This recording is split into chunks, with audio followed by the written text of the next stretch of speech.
Yes, I, a special one from the CEO, stand coming with the spoon. And your boy, Friday the Southern Band, charges on the beat.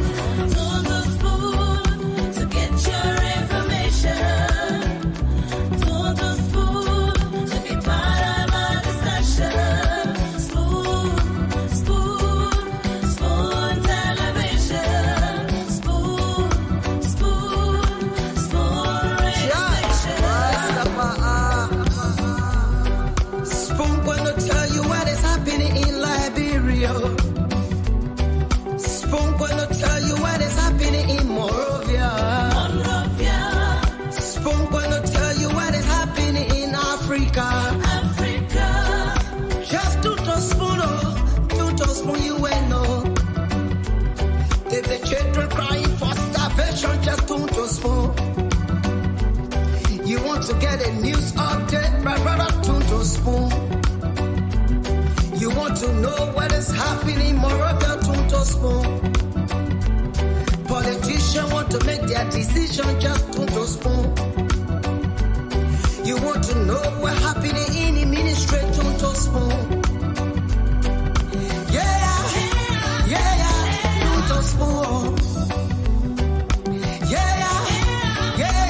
To spoon. You from Vonjema, Maryland, to spoon. To spoon. If you eat kepa, gradually, my brother, to spoon. You got a spoon TV, you got a spoon radio, to spoon. To spoon. You wanna get a news update, to spoon. What? Yeah! Rastafari. Kilibamba, kilibamba, kilibamba. Kilibamba, kilibamba, kilibamba. What I want? Yes, what you about today? Spoon TV. Spoon. Yes, what you about today? Spoon TV. Spoon. Spoon TV. Spoon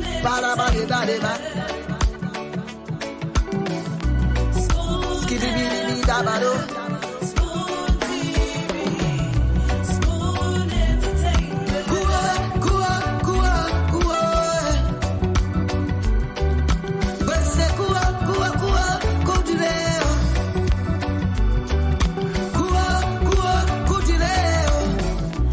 On the spoon to get your information.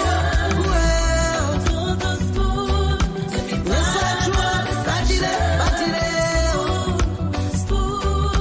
spoon television. Spoon, spoon radio station. Spoon television.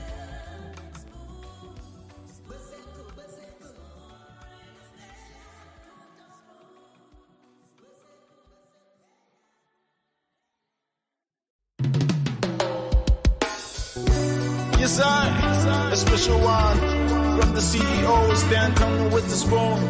And your boy, Friday the Southern Band, charges on the beat. On the spoon to get your information. On the spoon to be part of our discussion. Spoon, spoon, spoon television. Spoon, spoon, spoon radio station. Spoon gonna tell you what is happening in Liberia. Spoon gonna tell you what is happening in Monrovia. Spoon gonna tell you what is happening in Africa. Just to spoon you will know. If the children crying for starvation, just to spoon.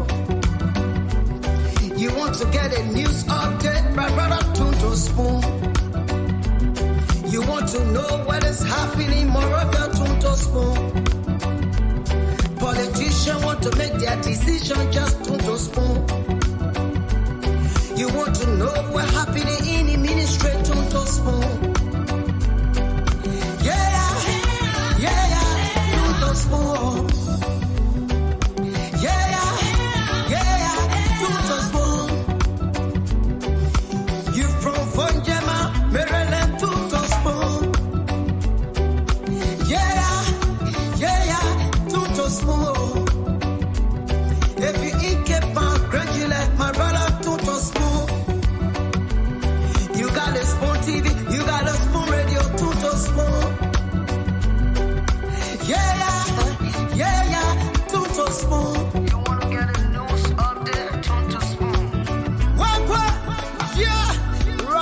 Para.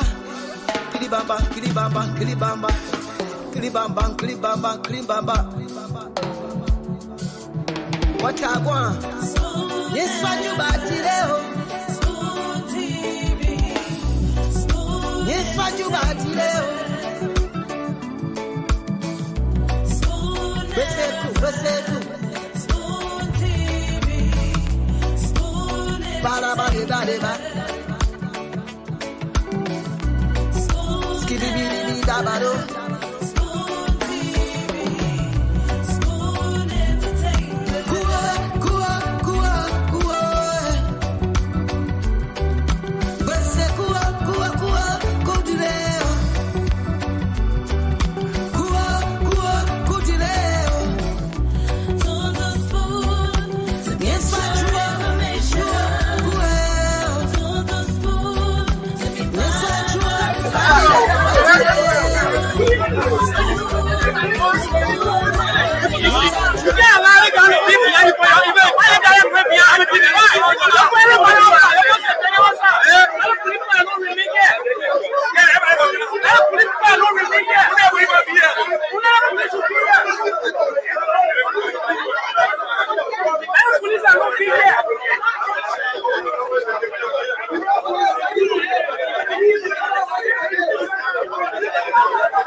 We're still here.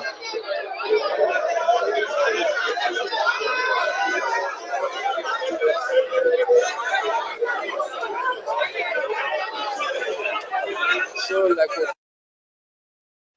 it's right at the entrance of the building.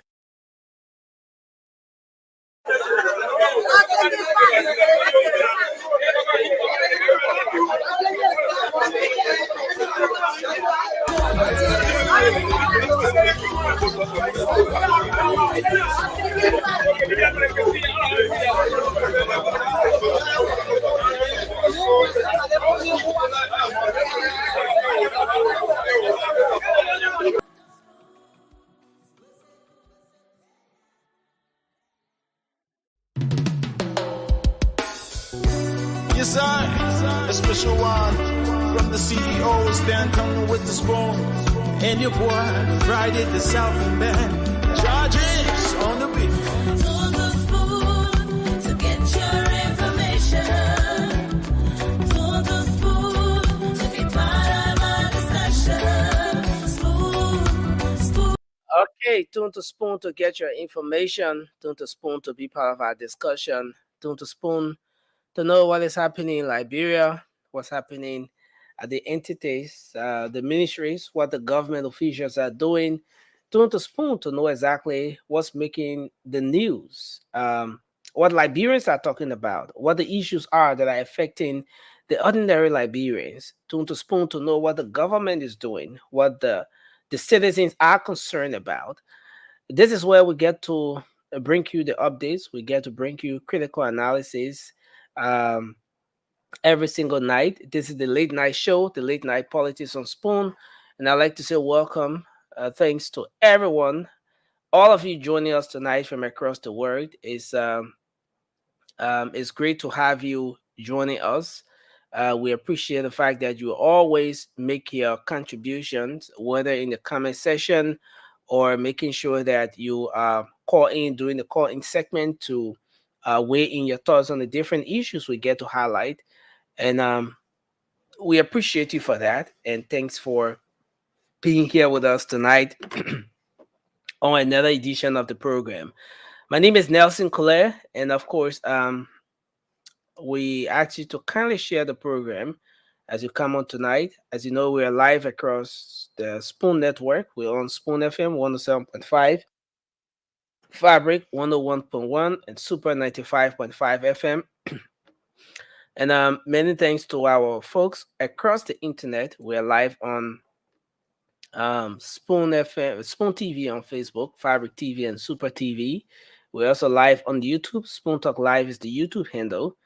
And yes, I want to welcome everyone tonight. Again, kindly share the program as you come on. Let's hope we can have a great conversation tonight. Lots of things are happening across Liberia, and we're going to bring you objective analysis on those issues tonight. There are updates on almost everything that happened last week. There will always be the updates, one event or one issue after another happening after another. And let's hope we can have a great show tonight. And let me recognize a few of you who have already joined us in the comment section. I see Robert Human is here. He said he's joining from the center Matadi Wisi City. Okay, that's Matadi. Thanks for joining us. Alice Band, we appreciate you. Hey, my own dear sister, Lovette Bondo, thanks for joining us tonight. Emmanuel P. Dennis, we appreciate you for being here tonight. BM Sumo, thanks for joining us. Josephine Bola, thanks for being here. When Palmer, CC Paul, we appreciate you tonight for joining us. Kindly share the program as you come on. I see William B. Morris, Hashim Fambule, my dear brother, thanks for being here. As always, you always joining us on the program. We appreciate you tonight. I see Adam Kamara has joined us. Thanks for being here. Sekou Donzo is joining us tonight. Benson Flomo has joined us from Waterloo, the USA. Noosh is here tonight. He says he's joining Spoon TV from Old Road. Which are the Old Road? But thank you. I hope Shirley will be on tonight. That's Shirley's best friend. Noosh said he ran into Shirley in an African store, and the rest is history. But thanks for being here tonight.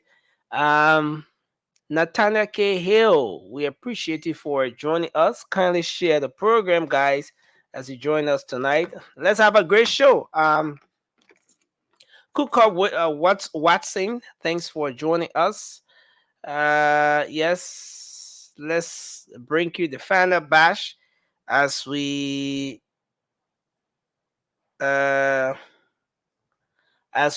get going into the actual program. I see Ambassador Alexander Regina Bites. Thanks a bit, right? Thanks for being here. Henry, wow, it's moving fast. Claudius, thanks. Cassius, rather, thanks for joining us. Serena Tisley, thanks for being here tonight.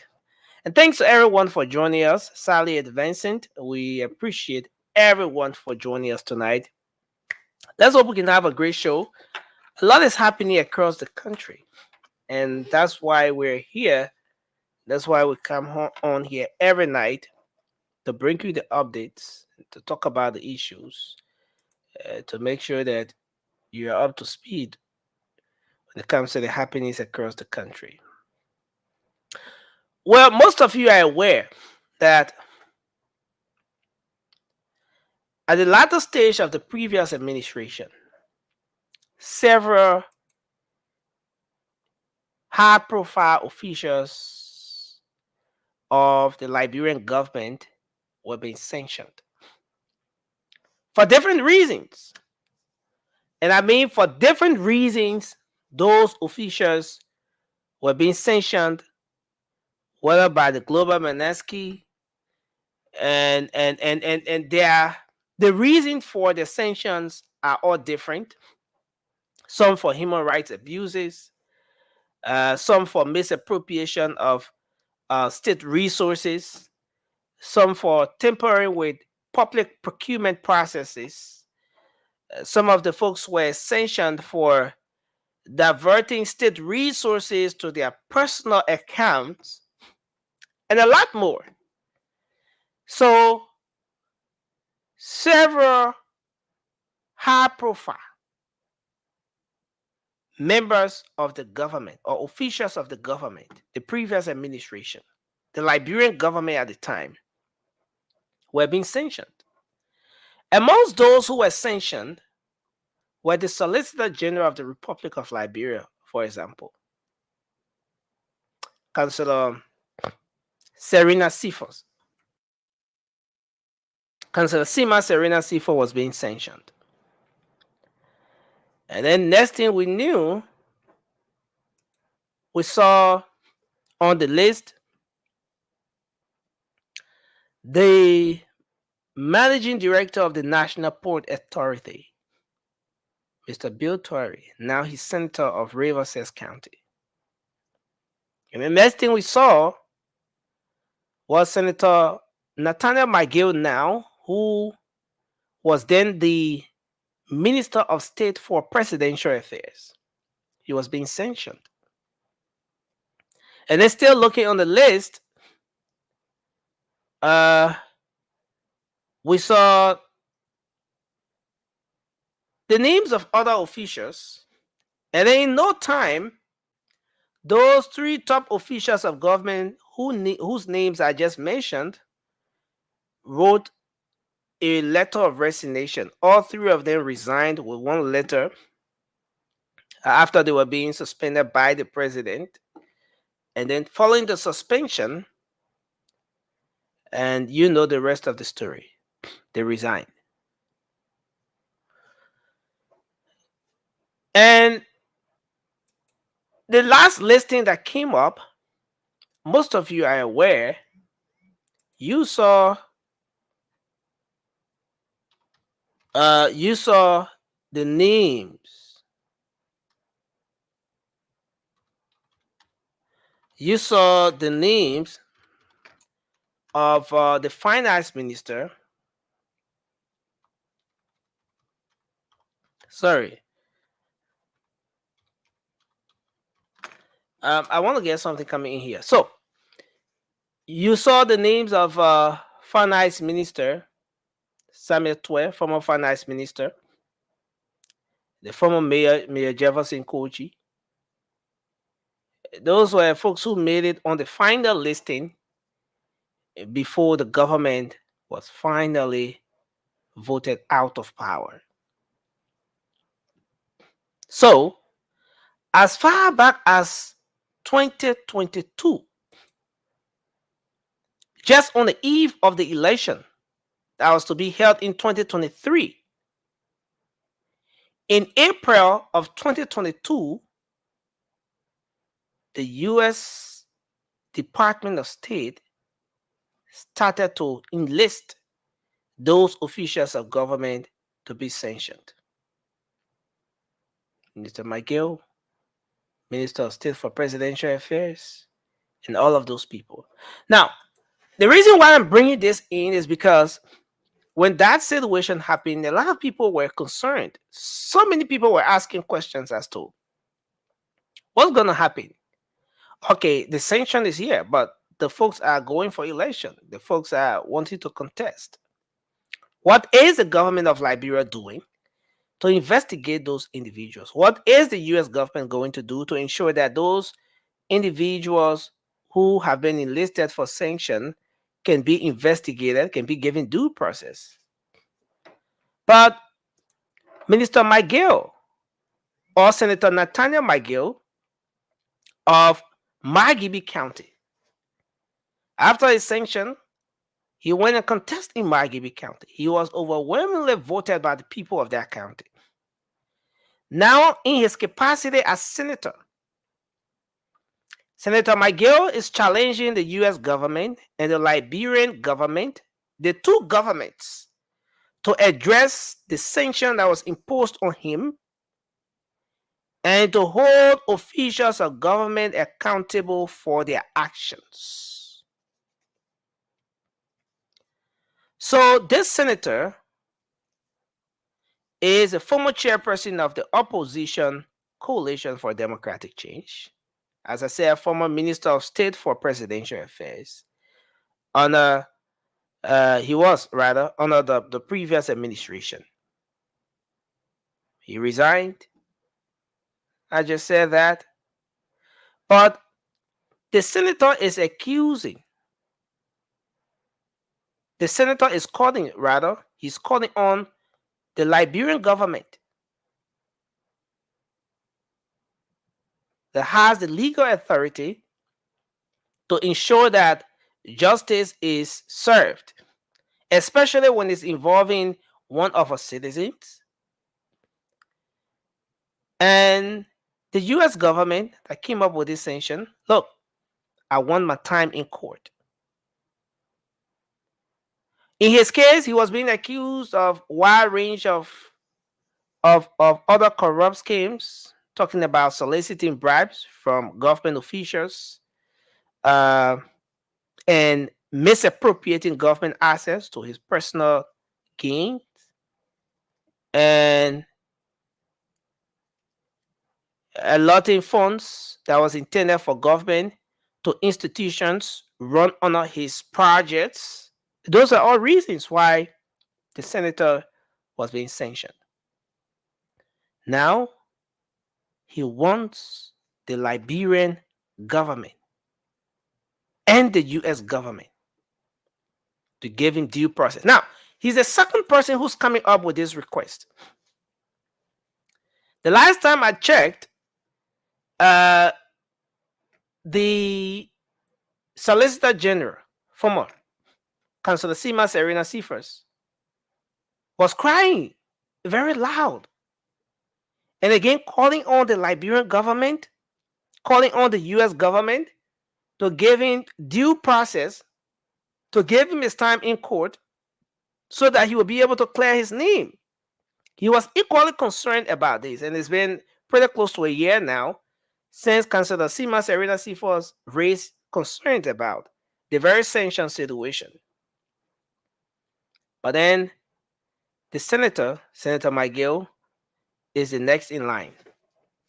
He wants the government of Liberia and the US government to give him his time in court.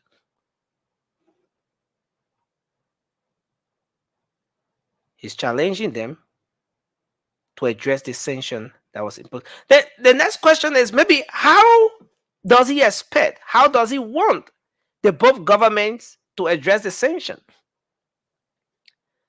You know, and this is something we're going to get in at some point. But this is what the senator is calling for. On the flip side, you know that there has been some shakings across government, across different spending entities of government. Who exactly is that person that's been causing the shakings? The CSA boss, Josiah Joker. Ministry of Lands and Mines, Ministry of Information. You can go across the different spending entities of government. Those are areas where his hand mark has been left. Even going to the legislature, recently there was a back and forth, a tussle, whether or not he should move in there with the hair counts and all of those things. After the back and forth, finally he was granted the permission to go about with the process. Well, given the gravity of what's going on, and especially with the latest dismissal of the 9 persons from the ministry, that's the Monrovia City Corporation, the CDC, sorry, not the CDC, let me not put it that way, stand a quote-unquote civil rights movement organized or run by the current or the former, let me say, the former chairman of the Coalition for Democratic Change, former Chairman Moba Molu, is calling for the dismissal of the CSA boss. Stan believes or thinks that the only way this government will be able to make progress is when the President Joseph Yuma Boakai, dismiss the current CSA boss. Why do they want the president to dismiss him? Stan is saying that this CSA boss is carry on several acts of lawlessness and abuse of power, something that is his conduct. They are terming his conduct as being harmful to Liberia's peace and stability, that it distracts from the government's operation, and they want the government to dismiss him. They want the President Brakai, to dismiss him. But why Stan is talking about this, calling on the president to take an action that will improve his government, the CSA boss, on the other hand, is sending out a communication. He is threatening or urging. And now it depends on where you say it, and then you can have the best choice of words that suits how you want to express this. Other people will say he's threatening, but there is a communication out where the CSA boss is threatening to take disciplinary actions against civil servants engaging in unbecoming conducts. He's warning them to disengage from unethical, from disrespectful and offensive actions. He said across social media, they're observing, and what is alarming, according to the CSA boss, is that the people in public service, they are involved in insulting BB people in government. Let me put it that way. They are bosses. They go on social media, they just read all kind of things and insult people. So he's warning them. The CSA boss is saying that this act, that particular behavior, is a violation of the CSA standing order. And it clearly violates Chapter 4, Section 2.1 and 2.2 of the Standing Order for the Civil Service and Personnel Handbook of various government spending entities. That anybody caught henceforth or moving forward, a disciplinary action will be taken against them. Let's hope we can have a great show tonight. Let me bring the team on. I see Mr. Jelawu Sendi, who has repositioned the Liberian flag. You know, and I don't know, it took me some time. For every time I want to flag this, I'll forget. But from the onset of this government, Sendi had the flag facing down. You know, and for every time we asked him, he said, no, the country is not in the right direction. The day the country start moving in the right direction, I will reposition the flag. And then once they make him from Liberia, apparently the road he drove on, the way he praised the government at the time for the condition of the road, the next thing we saw that Mr. Jelawu Sendi has repositioned the flag in the right direction. Mr. Sendi, welcome to the show tonight. It's good to have you on. You are muted. I don't know from where, because I don't see the sign on your mic. Well, it's good to be here. Can you hear me now? Yeah, very well. It's good to be here, brother. Sorry I came a little late. Yeah, my schedule is kind of off now. I have the little ones here. But it's good to be here. It's good to be here. Yeah, I can tell from the background. The guys are and they are very active too. Yeah, it's a great thing we're here tonight, and let's hope we can have a great show. Let me bring Raymond on. As always, Raymond has his own his setup and stuff like that. The only man who comes on with a headphone, trying to make sure that he addresses the issue, provides the information, correction for Vasco, Josh, and the rest of the city. The main information can be only for citizens. But Raymond, welcome to the show. It's good to have you tonight. I don't know. We're not hearing you, Raymond. Raymond is on mute and it looks like he's frozen. Yeah, it looks so. It looks so. So I think we can move on and get the show started. Once Raymond is back, we're going to get him on. But in the meantime, let's get the show started. Uh, Lavette Bono is telling you thank you for repositioning the flag. But sending on a serious note, we're gonna do our opening. But what's the story behind the repositioning of the flag? Is the country in the right direction now? Is everything, because the last time we asked you about that particular position, you said the CDC government just left power, the country was not moving okay, and so that's why the flag was, you know, turning in that direction. Is everything okay now? Look, I did not want the flag to be hanging over my window. That's why, the position here is very small. But you guys continue to complain, and I got tired with the complaint and just designed it that way. So So, are you saying that everything is not okay as it would indicate for a lot of people who were following the show that day when I asked you the question? no, I mean, nothing, everything is far from being okay. We are not there yet. We are not there yet. So I just position it that way because it looks better. That's what the folks in the comment section have asked for. So now it looks like my window curtain. And why you want? All right, so thanks a lot, Sandy. Raymond, welcome to the show. It's good to have you on tonight. Can you say something so we be sure that your mic is working? Well, Nelson, it's always a pleasure being here, and thanks for having us tonight again as well. Yeah, great. I just want us to kickstart the show, but first, let's do our opening 1 minute each. Just anything you want to talk about as part of your opening, and then we can move into the show officially. Cindy, you want to start, and then we can move to Raymond next. I mean, quite frankly, I'm just looking forward to a show tonight, Nelson. I mean, there are so many things happening in Liberia that I think we can spend time discussing. I think the two topics you introduced tonight, I'm looking forward to discussing them. As always, I just want to recognize the folks that are spending time here every night, either listening or watching us. And yeah, let's just discuss Liberia, our only common denominator. Thank you very much. Raymond, you want to come in your opening?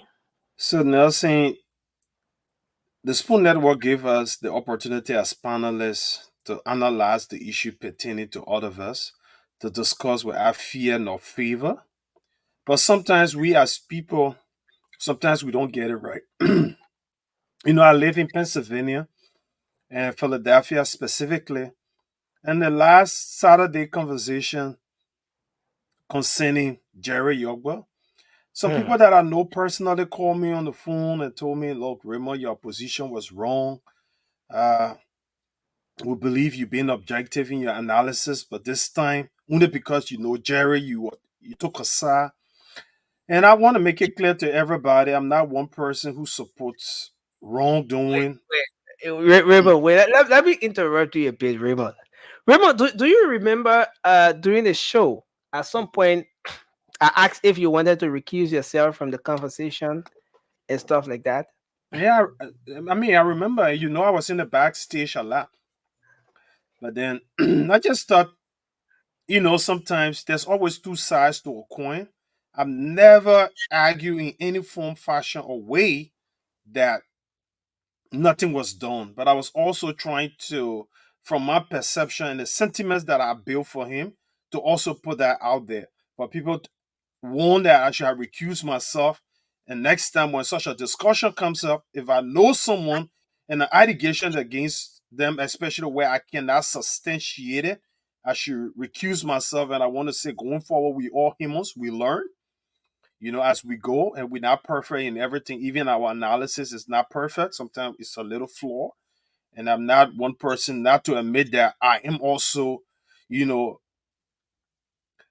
uh, a, a work in progress. So I think all the corrections to all those who called me and talked to me. Next time, whenever discussion comes up of such, I will recuse myself. Thank you. Thank you very much. Uh, Cindy said similar thing the other day, in the back end. Cindy said, I mean, anytime you're discussing Grand Chile and the Zoe Mother panel, the road situation, I will recuse my. Don't, Nelson, stop it. Stop it. Cindy is not a baby. I'm not a baby. I'll tell you, I disagree with Senator Emmanuel Penu several times on his political stance. And even if it concerns my own brothers or parents, I will not accuse myself. I will stay and discuss the issue. So stop that thing. Okay, thank you very much. Your mouth open now. Why you making clarity? Yeah. But let's hope we can have a great show tonight. A lot is happening in the country, and on the weekend, the Liberian National Police had a major retreat in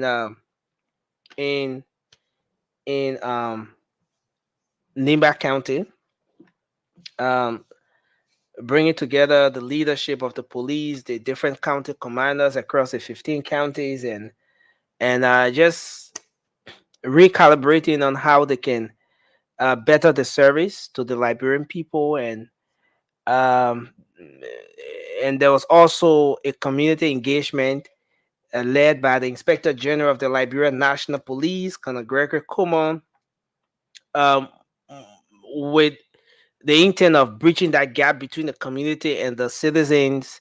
There was a huge turn up of the citizens, the residents of the both counties, Nimba and Bonk, in Banga and that of Seklipi and Nimba County. It was a great one, and while I was on my way, while we're making our way back, I came across something I've never seen, and uh, despite being on the radio for so many years, did this road safety program and stuff like that. Uh, I witnessed an accident on the route between Kakata and Monrovia. That corridor has so many curves along there. Three gentlemen on a motorbike, they had just passed us, and in just less than a minute away, we saw a terrible accident. Next thing I noticed, and it was just around 8 p.m. It was just around 8 p.m., somewhere around 8:30 p.m. And eyewitnesses had their own account. There was a truck overtaking, according to them. It had no light, overtaking the curve, and then ran into the three guys on the motorbike. They were severely wounded. All I could hear was people crying for their lives. Um, some of the people who were on the scene doubted as to whether those guys would survive, given how terrible it was. Uh, and I could hear one of the victims screaming the name of his daughter, my wife. Can you find my phone so I make my last call? And it broke me down, and I was traumatized the entire weekend because that was the first that was my first experience ever, with that kind of situation. So I'm just bringing in I'm just bringing this in to say that, for every day we wake up, we go out our daily activities, and we return. There's always a reason to be grateful. It might not all be rosy. We might not have everything we ever wish for. But just the gift of life is something very important to be grateful for. So we're here again. Liberia is on our minds, and a lot is happening across the country. Um, we we have witnessed over the time the different actions we followed, everything that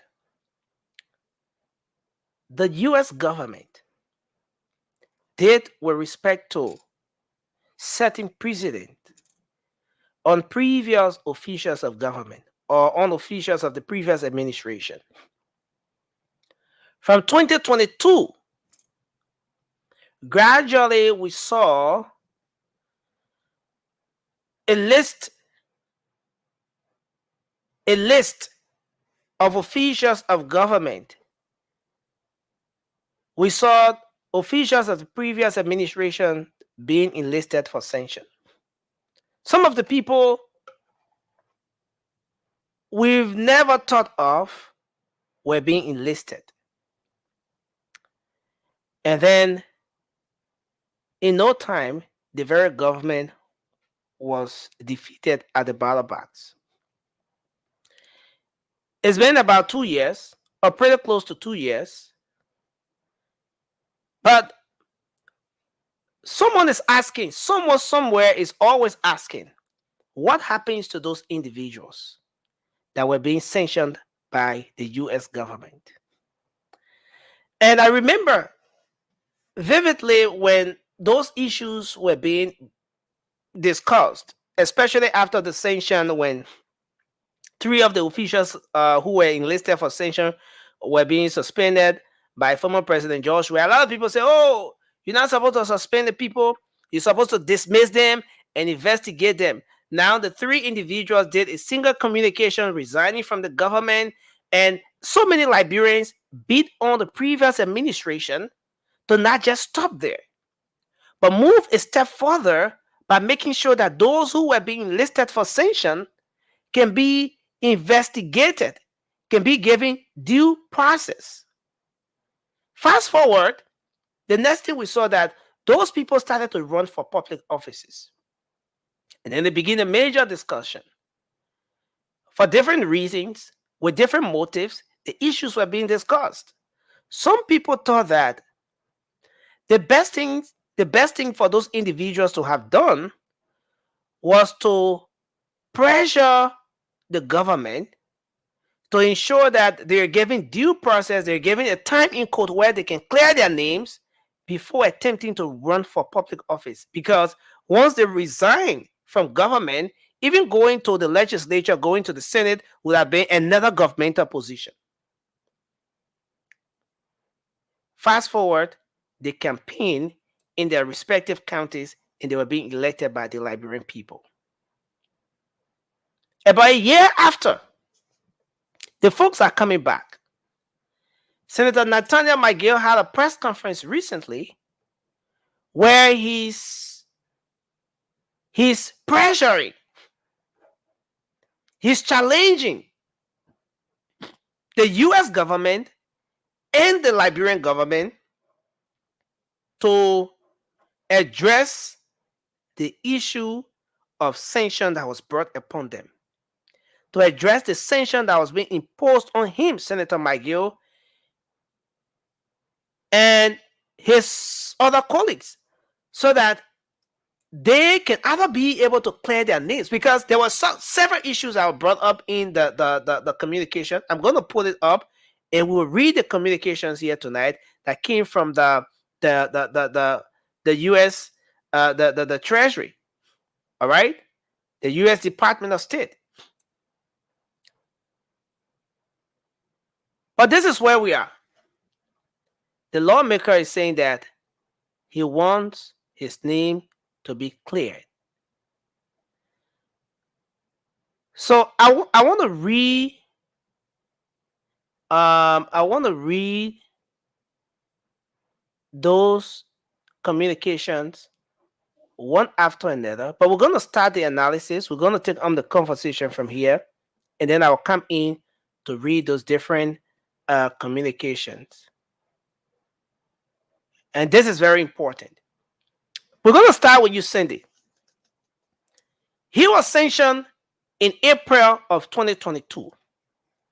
From 2022 to 2023, 2023 to 2024, we are talking 2 years. After being sanctioned for 2 years,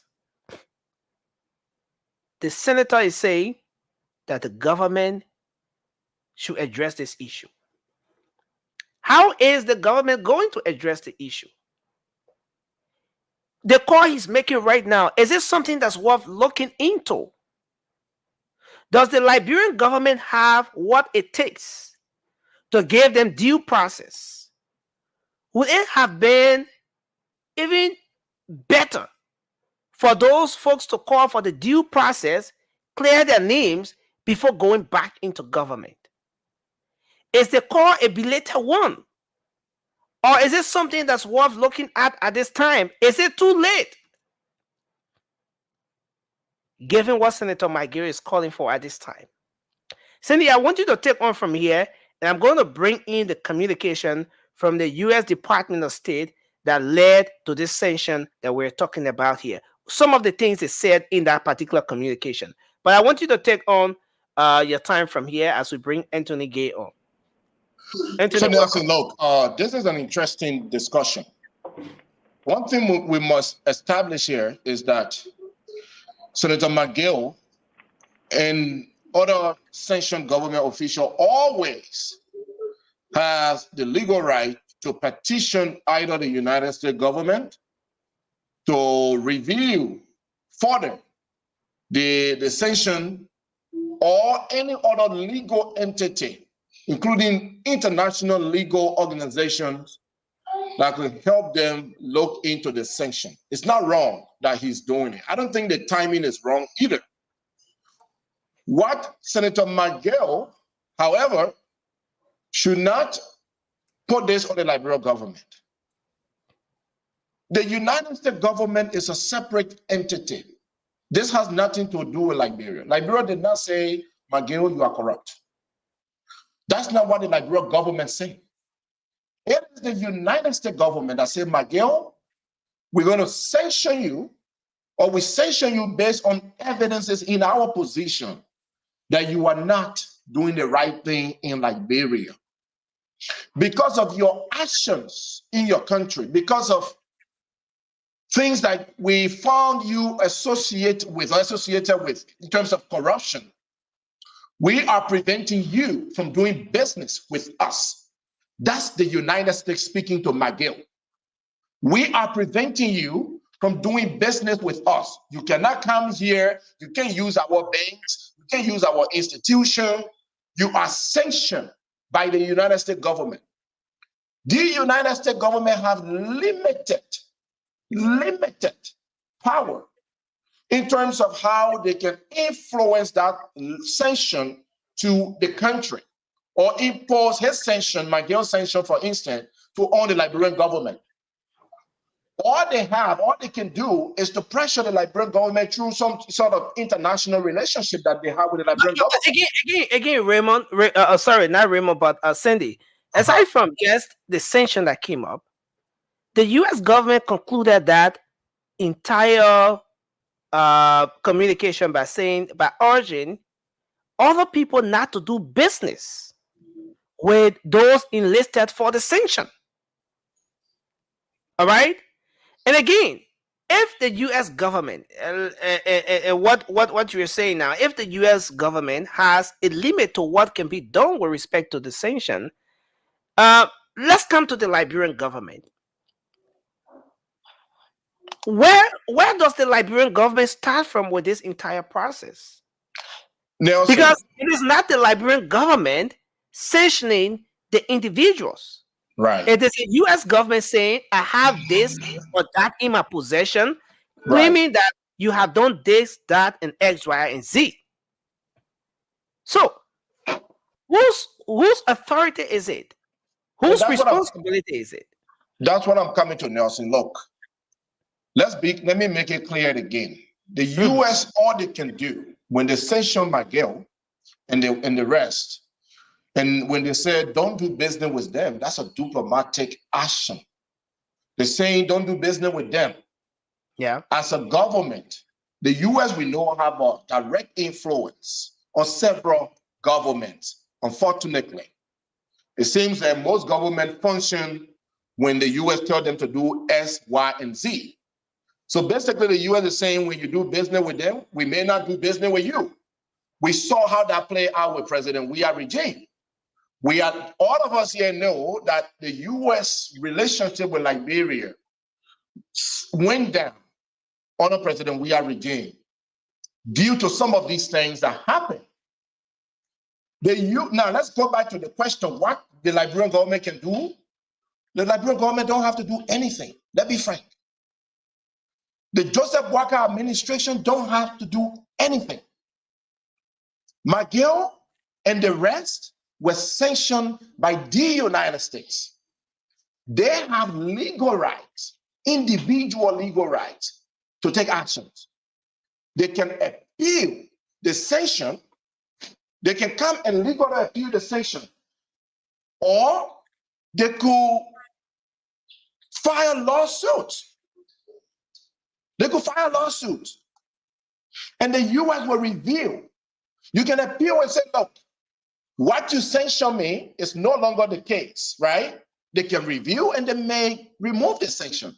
Or you could say, what you sanction me, you could appeal or you could file a petition to the Office of the Foreign Assets Control. They could do that. If McGill don't know that I'm giving him free passway tonight, file a petition to the Office of the Foreign Asset Control. Basically asking for reconciliation, asking for further review, present them evidence that what they sanction you for is not true, or you could file some international lawsuit. That could be an international lawsuit. Legal representation, they could ask for legal representation. And so these people said we were corrupt. We demand them to provide the evidence. It is McGill who will demand the US government to provide the evidence. It is not the Liberian government responsibility to reach out to the US government and say provide evidence. So if McGill wants this resolved, he should reach out to the US government and work with them. So Sandy, let's look at the call. The call at this particular time. Is it a belated one? Is this a timely call? This is a sanction that took place that was imposed in April of 2022. We've passed April of 2024. It's been over 2 years since this sanction was imposed. Is the call timely? Nelson, I don't think there is a time frame for appeal, further review, or litigation on this sanction matter. I think if it's important to Senator McGill that his name be clear, it is important that the sanction be reviewed or petition to appeal. So that's again one or two things he could do. Appeal and agree with the sanction, with the findings in the sanction, and say, yes, I agree, but this is no longer the case. Please clear my name, or please remove the sanction. Or I do not agree, and I have evidences to prove against what you have accused me for. You could do it through a legal process. It's never late. I think if the senator wants his name clear, and it's important that they clear their name. If they want their names clear, they should either petition the US government and beg that the sanction be removed, or they can ask for legal process to present evidence or require the US government to present them evidence to clear their name. The time frame is not late. What the senator shouldn't do, however, is to demand the Liberian government to do this petition on their behalf. It is not the responsibility of the Liberian government to petition the US government on their behalf. Thank you. Thank you, Sandy. We want to move to Raymond quickly, and then we'll take Anthony. Then I'll put the communication up. Raymond, let's hear your take on this issue. Normally, I know that when a legal action is taken against you, especially one of a verdict, you got a period of 12 months to appeal. Because in legal proceedings, there are things that are considered reasonable period. And now you're talking about more than 2 years before they can mount an argument that they want to recuse their names. Well, I'm not a legal practitioner, so I might not know under the laws or the various proceedings. But I don't think it's wrong to request the Liberian government to look into this matter. As a matter of fact, the US government is sanctioning them for actions carried out in Liberia, the corruption allegation against them or information against them is against the Liberian government. So that should concern the Liberian government for crimes committed in Liberia. But again, this government got competing priorities with scarce resources. So it's the government own discretion to decide where they want to put funding right now and what is a priority to them. But again, it's a concern for me because the US government requested that they cannot use any US assets. And I know the US bank know that we use in Liberia, especially to pay salaries. And Nathaniel Magay works for the Liberian government currently because he's a Yep, senator. yep, yep. And So that's exactly what I was about. I was about coming to. so The- I believe except the Liberian government have decided to pay all his wages in Liberian dollars, which is possible. But then there's a conflict because the US government have requested nobody to do business with him. And so it's wrong for him to even use the United States currency because it belongs to the United States government. So because of this and many more, like Cindy said, I think it's upon them to recuse themselves by requesting the various proceedings that would make them either not guilty if that's what they claim. but But but also, but but Raymond, those individuals were in government. While serving in government in those strategic positions, then the sanction came.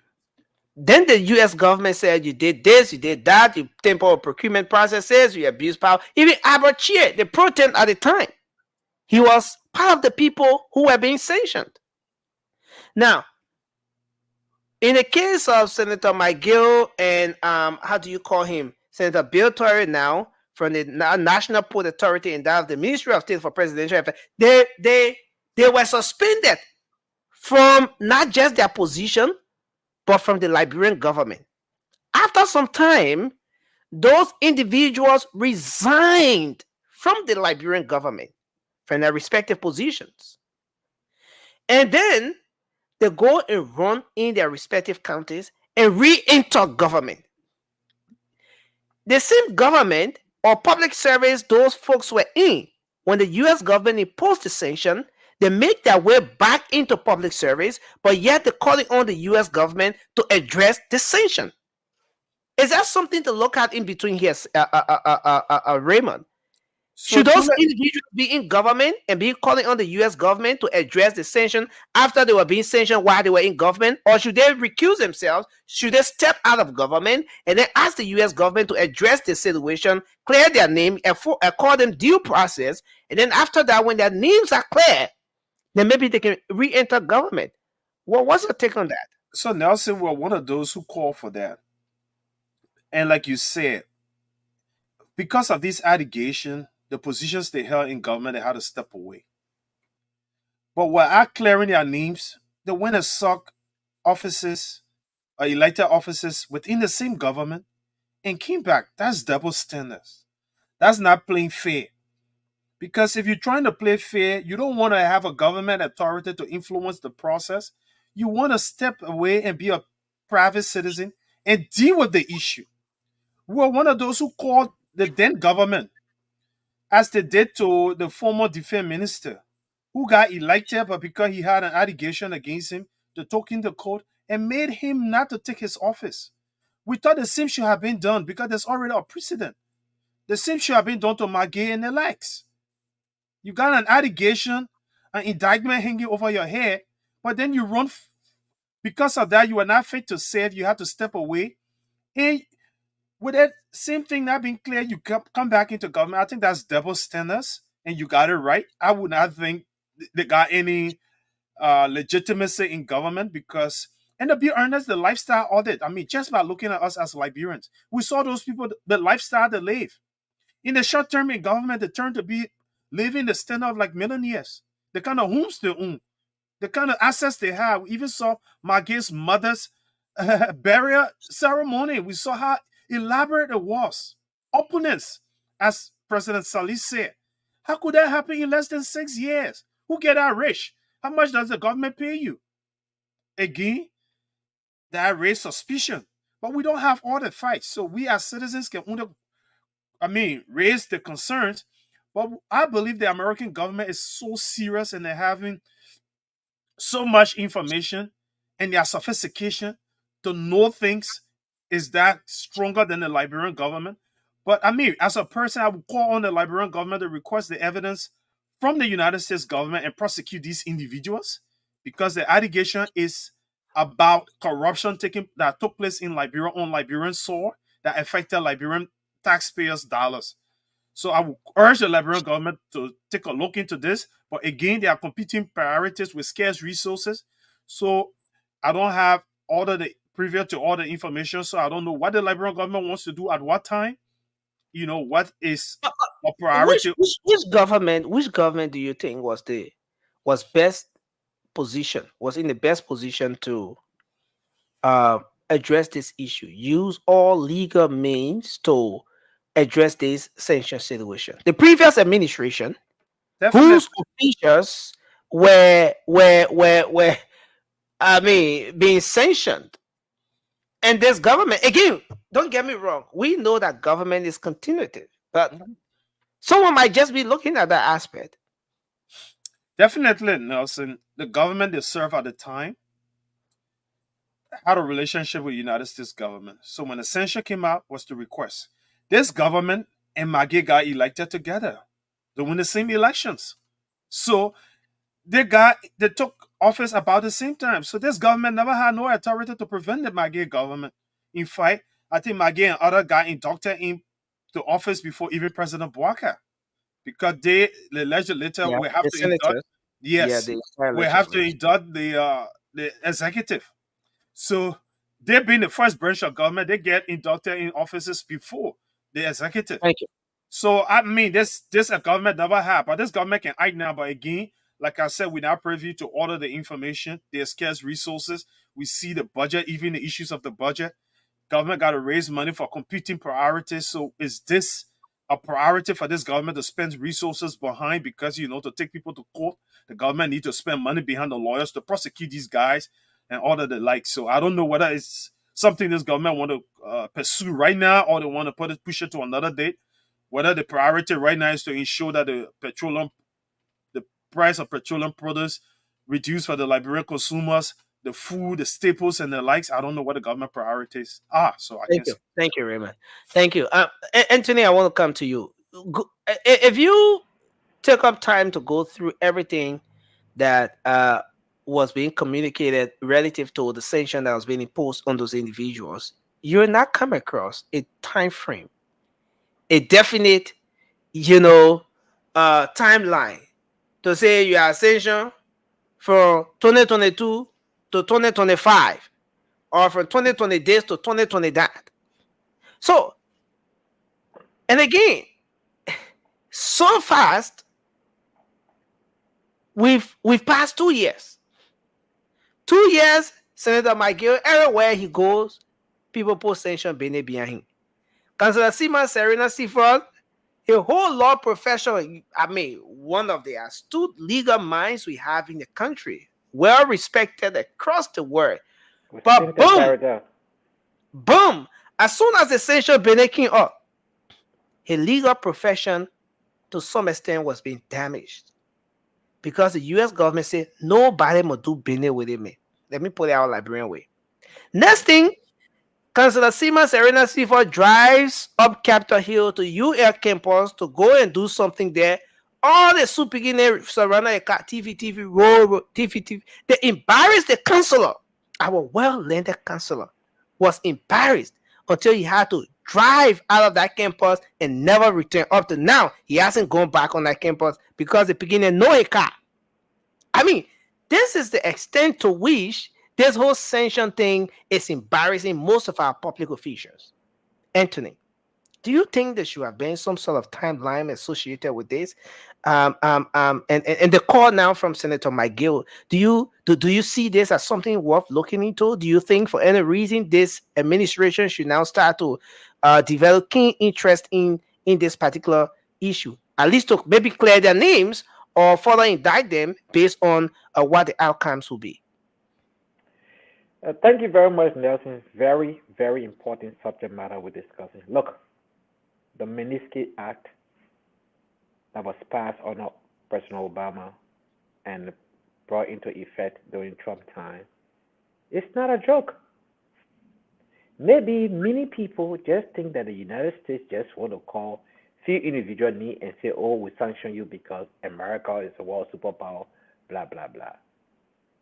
If you're Liberian and you love our country and you want this country to succeed and everything about Liberia matters to you, guess what? These folks should be prosecuted and if found guilty, put behind bars. So students from Vera High School can take a tour to see these guys. That are someday when you grow up and you work in government, you're in higher position, you are not above the law. I want to respectfully disagree with my two brothers who spoke prior to me. I'll start with Sandy first. Government is continuity. On the mantra of this rescue mission, the arrest, the error in arrest, one of the errors, because it's two, is rule of law. This administration needs to set the tone and take on this because the U.S. government in that act, in what they did, they are willing to provide all the necessary evidence. They investigated those folks and levied this allegation against them. America, Uncle Sam, as we can call the government here, will now risk her reputation just because they are Uncle Sam. They have credible information that led them to sanction those individuals. Any well-meaning Liberian who love this country, who want to set the tone and fight corruption, it doesn't matter what other priority is more competing than setting the tone that you come to fight corruption and holding these individuals accountable. To my brother Raymond, it's an allegation, it's not a verdict yet, so they are not guilty. They have due process, and they can be represented by a counsel. If they cannot afford one, a public defender can be given to them by the state. There is no statute of limitation on the Magnitsky Act. So whether it go 5 years, 10 years, 15 years, there is no statute of limitation. But when we talk about computing priorities, three major things need to take place for the Liberian citizen and Liberian government officials will know that the president, the CRC, commander-in-chief, is about business, the rule of law, no compromise,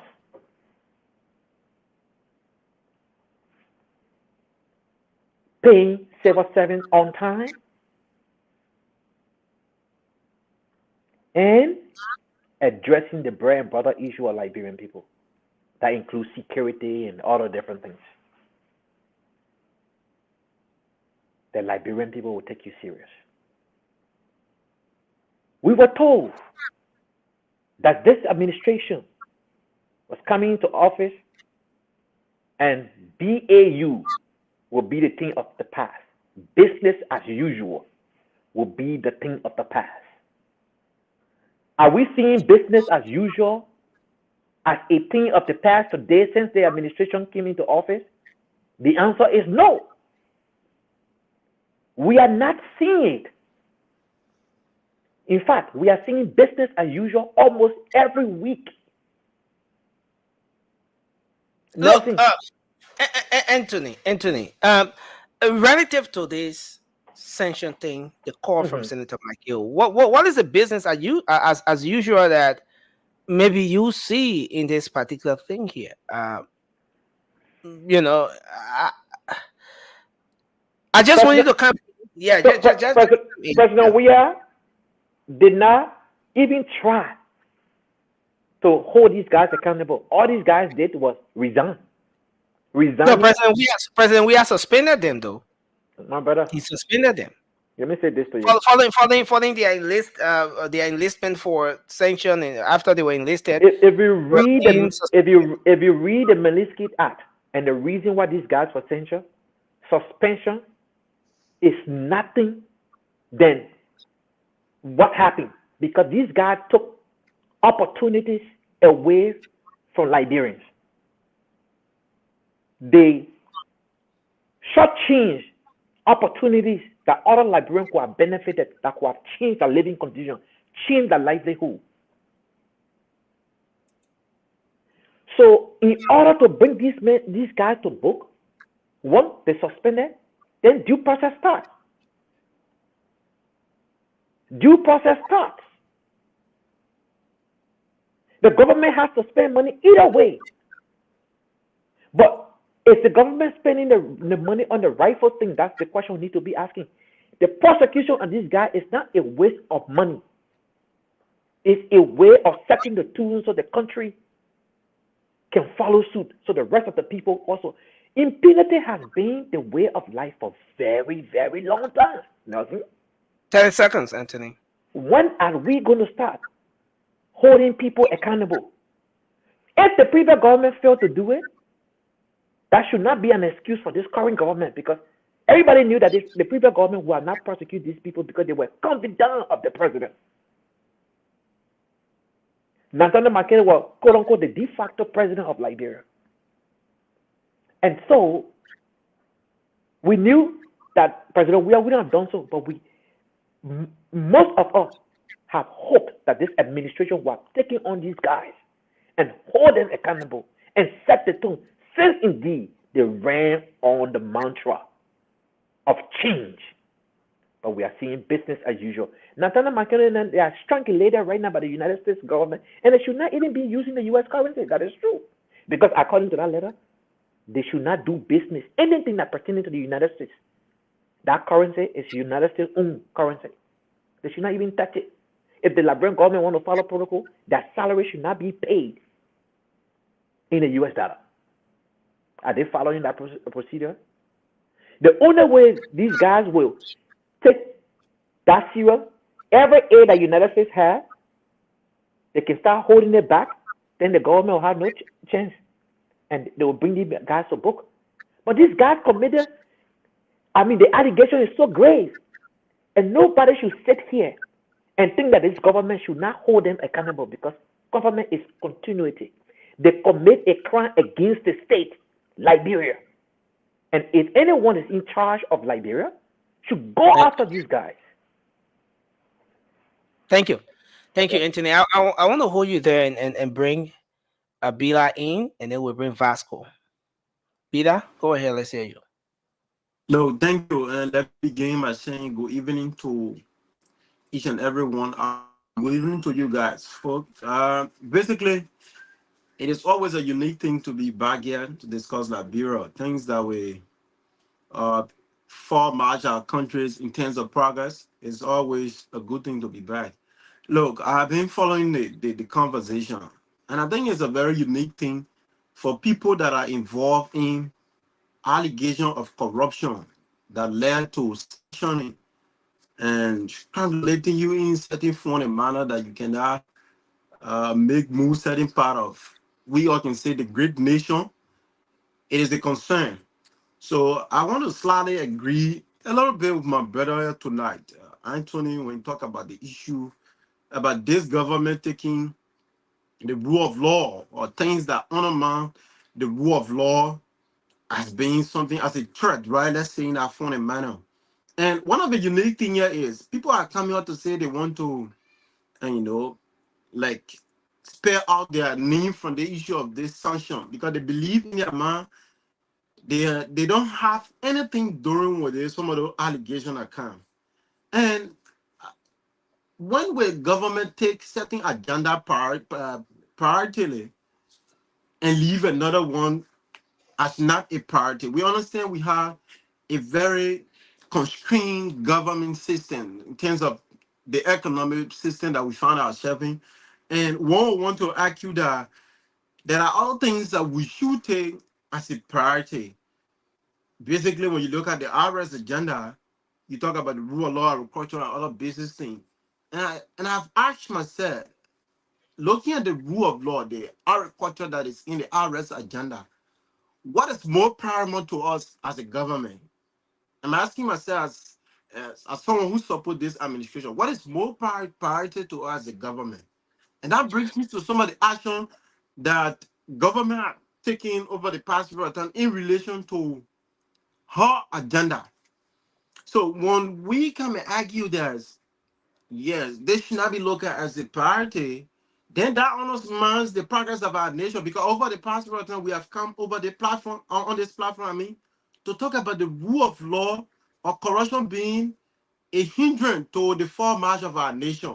If you look at every sectors of corruption, though, we want to look at from the government angles, but even in our homes, corruption has You know, but made but, our homes to but not be again, focused. Peter, Yeah. again, Peter, I want us to go back a little to the call from Senator McGill.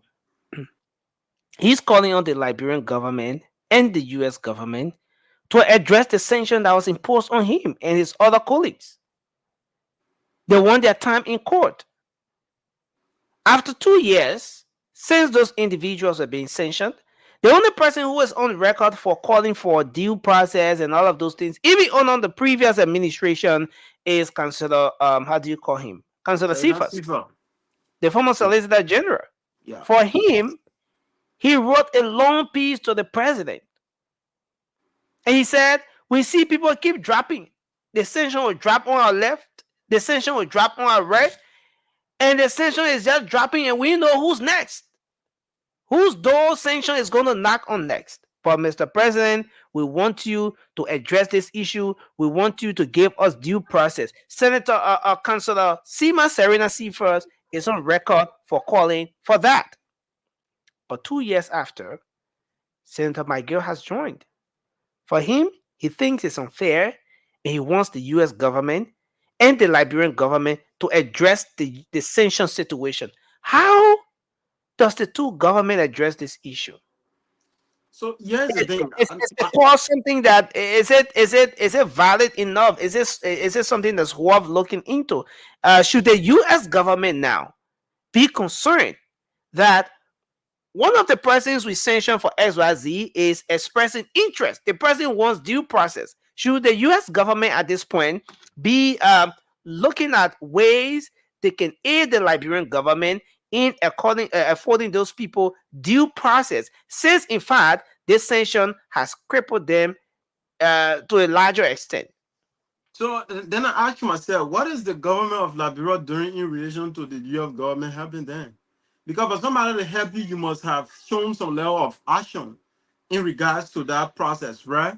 So basically, I think it is important for our government to look in the direction, because yes, what we're speaking of, we're not looking. I don't want us to restrict the things to only the likes of Maggie and other people that are involved today. In the future, it might happen that where we stand to see a progressive government that we have always preached on the platform. So here's the thing: I don't want us to look at it from this angle of the CDC did not do it, because like Anthony or anybody can argue, those guys were confidant of the former president, so he couldn't have come out of those certain things in the name of fighting corruption. We know that. So, but their government come on the mantra of change. Basically, you talk about transparency and accountability. You have to look at it from that angle. And there's the other thing again. If the government is not taking that action, those that are involved, they can also hire lawyers in this country and fight their case as well. Thank you. That is another thing. I think if you are more of like you want to get out of the things that you saying that this is not true, all those basic allegations not true, I think it is about time you take lawyer to fight the case on this side. There is a country of law as well. Thank you. Thank you very much. You know, fighting case in Liberia and fighting case in the US, they're not the same. The legal fees and what is required financially to do these things is not the same. But anyway, we're about to take Vasco, but let's take Sandy 20 seconds quickly. Let's hear you. Again, let me say it clearly. The Liberian government is not responsible for McGill. to free his name. It's not responsible for anyone to free their name. If they want to do it, they're doing it at a good gesture. Why do you think so, Cindy? The Liberal government did not sanction McGill. The Liberal government did not say, McGill, you're corrupt. The Liberal government didn't say, McGill, you stole from us. The US government is a separate government that says we have evidence in our possession that in your country you're doing bad thing. Now, what I mean, we have some proof that in that in your country you're doing bad thing. So because of that, don't use our, don't do business with us. So if you want to do business with them, let's put it this way. I'm a chairman of a community. There's another community on the other side, a bigger community. We all have our own leaderships. One of the members of my community, maybe someone who's part of my leadership, they presented the money that we're supposed to use to do project in the community, to do some other Google thing in the community. So my own leadership members of my leadership, they took the money and did something else with it.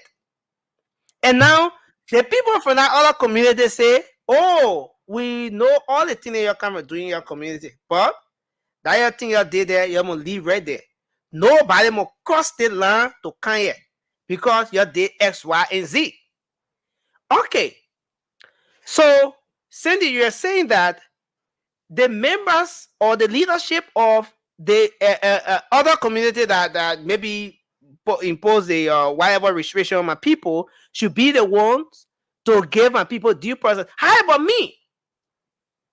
The very community whose resources was used, allegedly diverted to other things that would have bettered that community, is that not reason enough for me to express interest in knowing what the actual story is relative to what maybe the superpower is saying that happened in my own backyard? The United States is not Liberia watchdog. This is man that Susu Club thing we're talking here. We are McGill there. Listen, we are McGill there.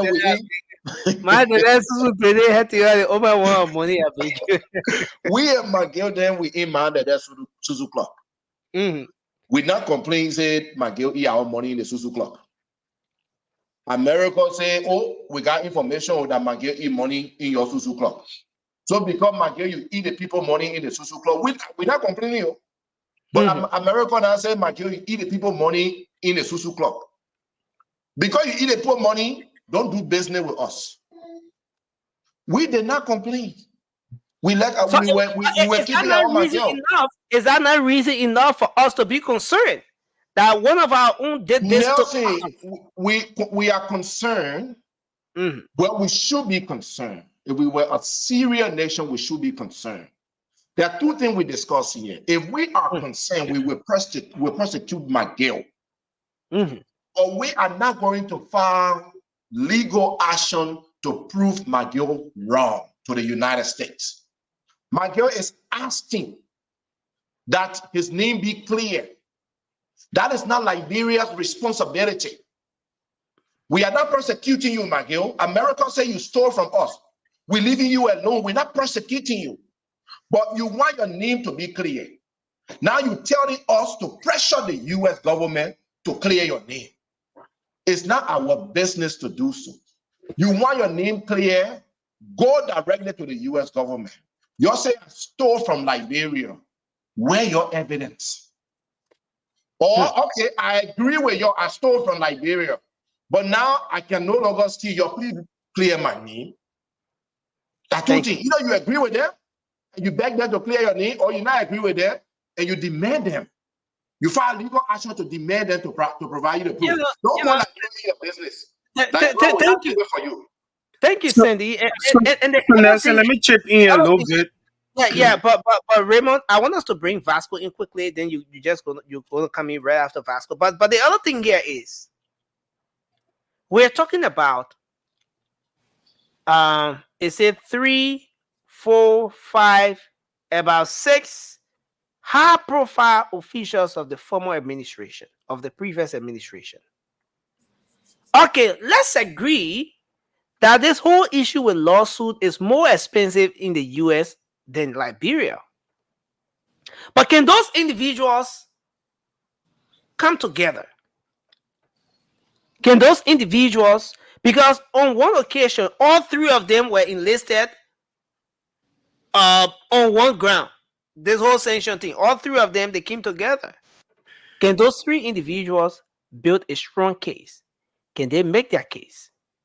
The people we're talking about, now people are still struggling to get full money every day.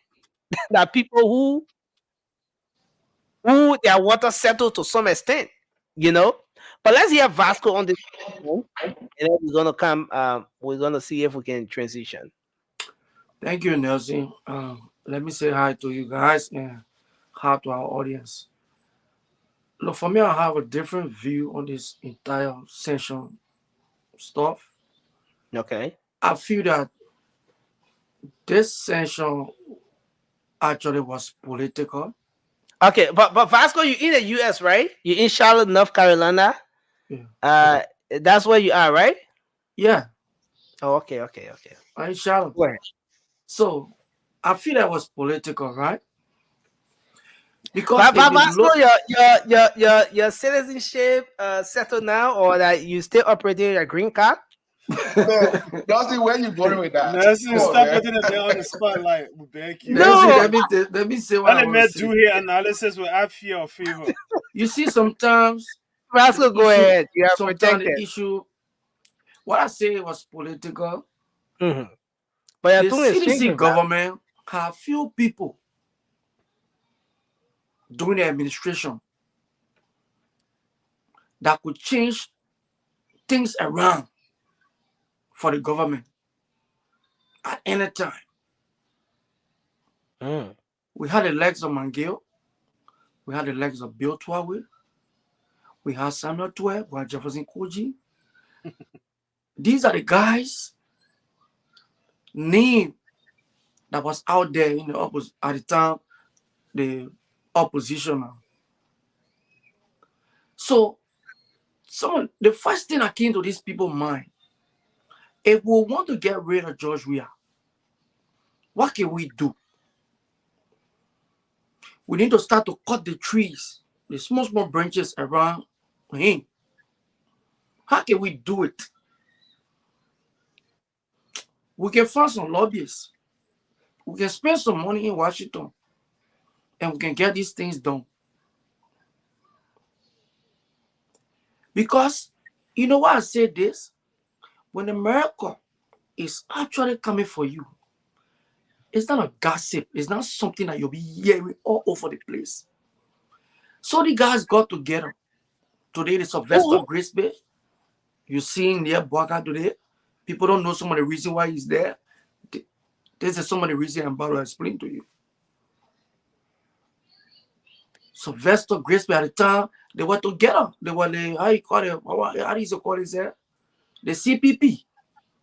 You had Alexander Comis, who had a financial strength, the power.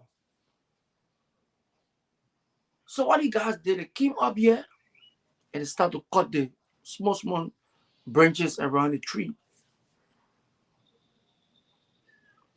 You saw the legs of Henry Costa telling you when this country, America, how many people on the sanction list. You saw Allen White. He was the chief lobbyist for them now. You look at Allen White and look at few other lawmakers. How you call the other guy? I forgot his name. Those people were working together. You could see the thing, see the plan. People knew that Liberian government officials were going to be sanctioned and knew their names. They were only looking for the appropriate time to start to strike. Including the American ambassador. We saw how the American ambassador was proceeding in Liberia, like to say, look, if you are ambassador in another person country, you don't interfere into the politics. But we saw everything playing along. So Vasco, Yeah. are you Are you trying to say here tonight that Yeah. the U.S. government did not impose this sanction, did not impose this sanction from an informed standpoint, Definitely. from an independent investigative standpoint, but they did it because of you say, I say, they say, what Mr. Kumi say, and what Costa told them, what Mr. Graceby told them. You think that it was based upon that a serious country like the US imposed sanction on ex-officials of government? Is that what you're saying, Vasco? That's what I'm saying, Nessie. Nessie, no, people shouldn't So, add they don't know. sanction, is it something that somebody can pay money? You know, is it something that you can buy? Like I sit And on and here, and I and, buy and, and, station and for Raymond. You know, I pay money to the US government. Like you pay for something, you pay for a particular service, and then you get it. Is that how it works, Vasco? Nessie, sometimes it worked that way. That is the reason they got lobbyists. People pay them to do something for them in Washington there. It worked. You had Jerome Verder here. You had Jerome Verder. You had Alan White here. These were the meme guys. Then you had Henry Costa on the social media. That's if you listen to some of the information that people got on some of the Sanction guys. Those people came out right here. We saw the ANC people. They went to Washington D.C. and they were telling the American, "We are taxpayers. We want you to sanction." In fact, they wanted the entire country to be sanctioned. We saw that they went abroad, they collected signatures from people just to get evidence. And we saw the lawmaker, how you call him, Chris Smith, on a live something. He told them, y'all go and bring the list of the people that y'all know doing wrongs and y'all wanted to be sanctioned. Clear the man said it clear. When they went there, y'all go bring the list. The people went to Liberia, they interviewed people all over in the street to get view for them. And that is the reason today they don't have any evidence against McGilden. Vasco.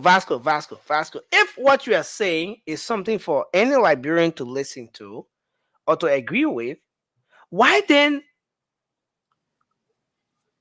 the CDC government didn't take up the time to give those people due process? Okay, so let's agree. Members of my team were being accused. Lobbyists were paid, quote unquote, and those people were being sanctioned.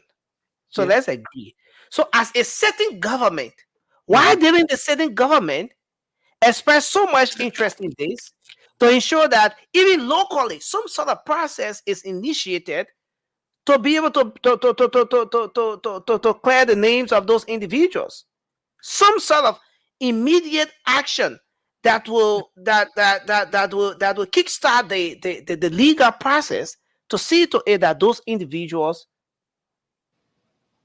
are given due process. And let the whole world watch. Let the international community watch the Liberian government taking the action. Now, Vasco, we are talking about 2022. 2022. In April. So that was even before the middle of 2022 up to 2023.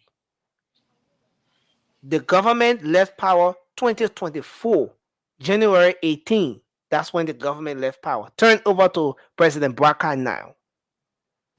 Throughout that period, Vasco, why didn't this government, who had this belief that senior officials were being wrongly accused?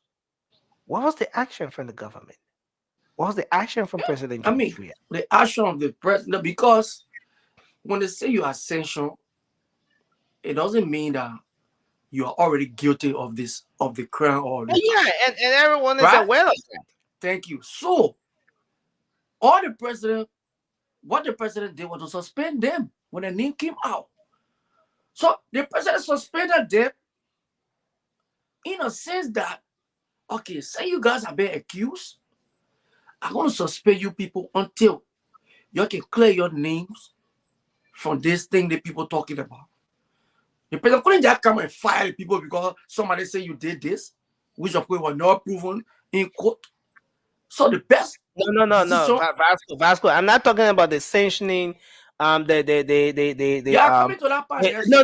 I'm not talking about. I'm not talking about the aspect where those individuals were suspended. No, that suspension lies within the purview of former President George Weah.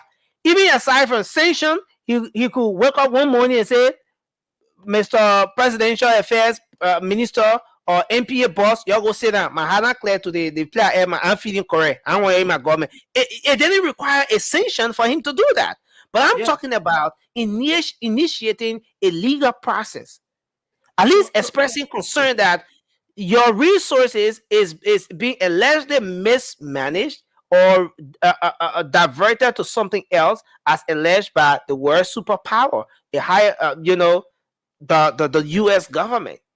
Why didn't? Is there any reason why the government under President Weah didn't take any action whatsoever, express any interest in everything the U.S. government said about how her resources was being mismanaged or diverted or squandered by those previous those ex officials of government? So Nelson, before you investigate or carry on investigation, you must have evidence of what you're going to investigate the people on. So the government wasn't the one that indicted or said Nigerians stole. It was the America. Vasco, this thing is difficult tonight. No, you know, it's but not we have to move on. Tonight is not a good night, Vasco. Tonight is. Listen, I'm making a very sound point here. No, I'm not saying no. Can you tell me what? Can you tell me what Serena Siva was sanctioned for? I mean, only sanctioned because he was the man that was investigating Kumis. Come on. You don't do that. Don't do that. No. But the communication is here. But guys, we have to transition. We have to transition. Just a few seconds. You told me I was going to speak after. Gentlemen. Guys, yes. So we have to transition. Let me conclude. Okay, please take just 10 seconds, Vasco. Just conclude. We bring Raymond and question about why the CDC government didn't carry on investigation. The CDC government don't accuse nobody. So the people who accuse these people that say they have all the evidence, bring the evidence so the people can be prosecuted. They people now you're gonna go run for election and all that stuff. Thank you. Why are you wasting time with the evidence? Now you got a new government now. Send the evidence to the new government prosecute them. Because there is nothing, no evidence. Thank you very much, Vasco. Raymond, you have just 30 seconds, and then Sandy, and then we transition. So let me use my 30 seconds to say all of the views in the session expressed by Vasco, he does not share that view with any of us. Individually, he stands on his own feet, and we disagree with some of his assertion. And we in no way align with him, but he's an individual. He's a legal entity. He can be sued and be held liable for his views, his opinion, his utterances. So something has to be behind the way Raymond is speaking to the U.S. government. And issues. the reason why I said so, I don't want to go into any detail. Vasco makes an outrageous allegation against a very serious government, the United States government, and his assertions are far-fetched. You can't even describe a third world country as such as he described the United States government. And we know what justice in the U.S. means. We know, I'm a Liberian, I followed the hearings, congressional hearing, before Sanction came about the individuals. So we all knew what was happening, what was cooking. So if Vasco sits here and don't know that there was congressional hearing, carry on this individual, and he making all the allegations, it tells you how, I don't want to use some strong words against him, but I mean, I stop there. But let me just share with my brother Bila. Bila, the Liberian government budget for salaries monthly is up in the neighborhood of $300 million. The Bring on. government, the government budget yearly is around 700 million.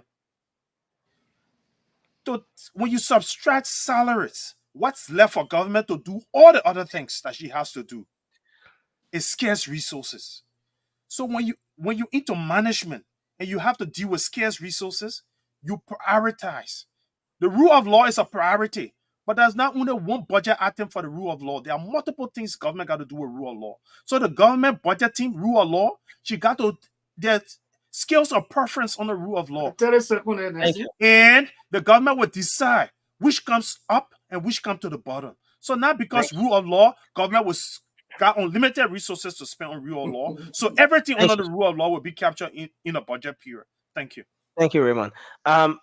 Sandy, you want to come in quickly and then we transition? Look, I mean, when Vasco said it was people like Henry Costa who were behind this sanction thing for Miguel, it just speaks volume that the same Henry Costa a few months later was used by the same CDC to run their campaign. How can you now come here and say it was Henry Costa that sanctioned Miguel? No, When don't Miguel, misquote me, Sandy. I ain't go far place yet. I Let said me end. he was the social media man. He was the social media man, but he was the part of one. the he was part of the I team. well on that man show. I didn't go on that So he show. was part of the team. You agree that he was part of the team that brought in the sanction? But it was the whole team, Jerome Thank you. Verga. That's what I'm saying. So we agree. We are agreeing. Henry Costa was part of the team that brought sanction on McGill. Few months later, McGill said, Henry Costa, welcome to the CDC. Help us let win the election. They were willing, the CDC were willing to work with the devil who brought sanction on their official. No. But here's the second thing. Now that we know that it was Costa and other people that helped to bring sanction, McGill now have direct evidence to go to the US government and say, look, let's demand these people who use my name, my character, bring it to you and say I was corrupt and you put me on sanction. Let's demand them to bring the evidence. Because now we know the people that brought evidence, that took the evidence to the US government to sanction McGill.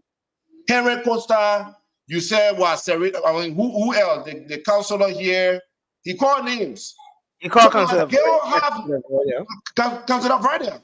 So now McGill have names of people who provided the US government their name. Because according to you, there was no evidence. They just wrote their name down. McGill can go directly now to the US government and say, these are the people that lied to you. Demand them to give you the evidence so you can free me up. So I think it's an easy pathway. But it just shows how desperate the CDC was to work with their own enemy to come to power or to maintain power. And another thing, a sanction is like a verdict because an action is taken against you, a penalty action. So it's not just a mere allegation. It goes beyond a mere allegation. Guys, we have to So that verdict. we have to transition. We have to when they transition. penalize you, nobody get penalized.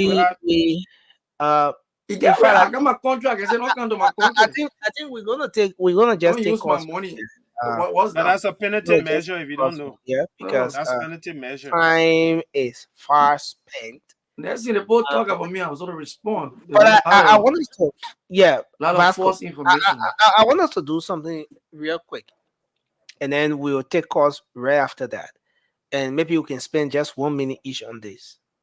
The communication from Josiah Joker today, threatening to take disciplinary action against public servants, civil servants rather, who will, moving forward, get involved with using derogatory comments on their superiors or their subordinates, whichever way, that they are observing the number of people working as civil servants going on social media and insulting high-ranking officials of government is on the increase.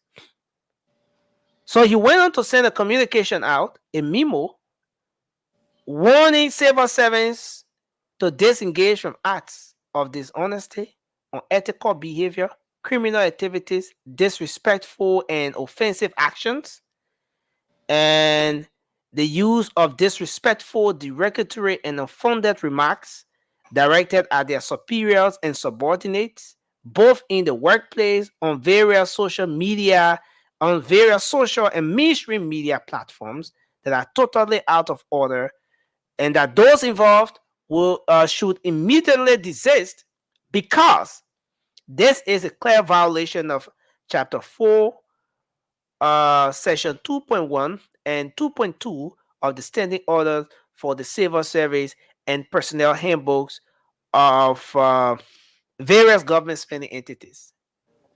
He said they will not relent. They don't take it lightly, and they will subsequently start to take disciplinary actions against individuals who will be caught in this web. Some people are interpreting this as a clampdown on freedom of speech, while others say that this is a way to go because it's going to set a standard as to how those who call themselves civil servants conduct themselves, whether at the workplace or in the public space or on social media. Now let's take a minute on this ish, and then we can go to the phone lines. Let's start with you, Sandy. It is always a good thing that when you are serving, whether as a civil servant appointed in a appointed position, once you are serving in public spaces, to conduct yourself well, professionally, ethically, and also just do what is right. So what I will say though, however, is that while this is just a caveat or warning going out there to all the public servants out there that are representing our country, termination or suspension should not be done just based on mere accusations. It should be based on laws that are on the book. So the CSA boss, being the boss of the civil servant, I mean, he should act in accordance with the law. If anyone is doing anything against the conduct, the code of conduct that govern that institutions or their institutions, well, then they have the right to follow the law, whether to suspend or to remove permanently. But let us not just remove people based on mere accusation or sentiments or based on political differences. That would be my only thing. I mean, people also must be able to express themselves, but expression must be guided by professional ethics. Thank you. And when their expression goes against the professional code of ethics, then again, they can act in accordance with the law. Thank you, Sandy. Raymond? It goes without saying, every job has rules and guidelines. The civil service, all civil servants are meant to adhere to the civil service standing order, the civil service manual, the code of conduct, and many other laws on the books. So to answer my brother Sandy, yes, I've been a civil servant. There are many laws on the books that civil servants cannot break. And doing that is one of that, what he mentioned. And so he's sending a caveat and a reminder because he's seeing the proliferation of these unethical behavior. And every job goes with something called professional standard. On and off the job. People are not employed to just receive salary. People are employed to serve, to produce. And not just anything is enough. Not everything is satisfactory. Anything below satisfactory, you should not be on the job, whatever job it is. And there's time for us to do some reform in our country and bring some dignity to public service. It's been long past that public service looks like a garbage. People go to job, they do nothing. They only show up for the salary. But no, that's why our country has, after 177 plus years, our country is where it is. Because people have not been responsible. People do not think their job is about dedication, it's about service. Every argument you hear is about salary. Jobs should not only be about salary, it's about service first. If you don't work, you don't get paid. For us in this in this country, you do not produce, you don't get paid. No free lunch. And so it should be in Liberia. There should be no free lunch. So I want to thank him, and I think that's the way to go. Urge every civil servant when you find them in wrongdoing. But again, I according to the law, and let justice be done to all men. Thank you. Thank you very much. We're gonna take Vasco and then Pilar will be next. But Sandy, I want you to take on from here as I try to make some adjustments from my end here. And I'll be very, very straight with the time. So Nelson, you can go ahead. Except you don't have the keys to mute. After you finish talking, after you finish talking, then I'll Vasco, be straight with the time. 2 minutes. Go No, ahead. 2 minutes. I mean, I think our country is in serious trouble. And I think that is why I see other civil society group calling for the dismissal of this man. Because if this man is now put to check, I think he's going to take our country somewhere that we don't want it to be. This man is overacting. If you don't want people to criticize you or say negative things about you, do not go work in government. Because people will always criticize and they will say things. I don't know where some of these guys learned their book from. Look, we have something in our country that governs everybody, which is the Constitution. That is the bigger one in the country right there. All those small things you have over there, the Constitution supersedes every one of them. And people's rights are protected under that Constitution. They decriminalize free speech. So I can come on a show or look at my minister off the job. I can come on Facebook here and critique him. So if I do that, it warrants my dismissal. And I can always say that these people don't know what they're doing. Liberia will not end with a united party government. What these people doing, they're going to take our country somewhere else. Because if the next people come, I know us. If the next people come, they're going to do more than what these people are doing. And that's how our country will continue to just keep going. That hate will just be among us. So society joker need to be put to zero hot. You cannot infringe on people. In case somebody use my name and come on Facebook and write something because they want me on a government job, how will you come up with that kind of a statement? We have never seen this kind of thing before in Liberia. So when Vasco, you go to work, everybody know when you are at your job site, you should always be professional. That is a professional place. You go, you do your job. Once you leave that your job, you get outside. You in your private life. You're doing your private thing. So you want to come now and infringe when I'm doing my private something.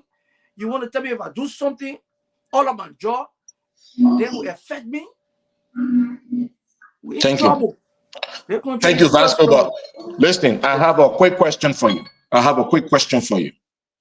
You talk about critique, but Josiah Jokan is talking about direct insult, disobedience to the government. What is your definition of critique? Does that include somebody coming outside publicly on social media insulting the president of the Republic of Liberia? Is that part of critique? First of all, your question is like, I don't know, but when I say critique, I can kind of say like the way the guy said. I said President Bouaga is not governing a country where he's violating all of our laws. He operating like a mafia. Will you go fire me for that? And I want you fire for the massacre for? Because the message President Bouaga running the government like mafia. The mafia government. Look, see this shit, you're not finding none of us on Facebook insulting this president. Insult came from Prophet Key, from the United Party people. And they even went When Giuliani took the case, the political advisor to the president called and said, insult is not something that you can take somebody to court for. Thank you, Vasco. We'll leave So it that there. today now you will fire people for insult. We'll leave it there. We'll leave it there. Let's start with let's go with Suare. Bila. Thank you, Bila, my what's your brother. take on this? Thank you, and thank you so much. And I want to believe that I think people seeing the real Vasco here now. You know, in the minds of CDC or sedition or reaction, what has happened in the past, believed to be wrong, should always, I mean, something that we should always condone in the space of governance, and because it is something that is said to be something witch hunted and whatsoever nomenclature they want to call it. But here's the thing, brother.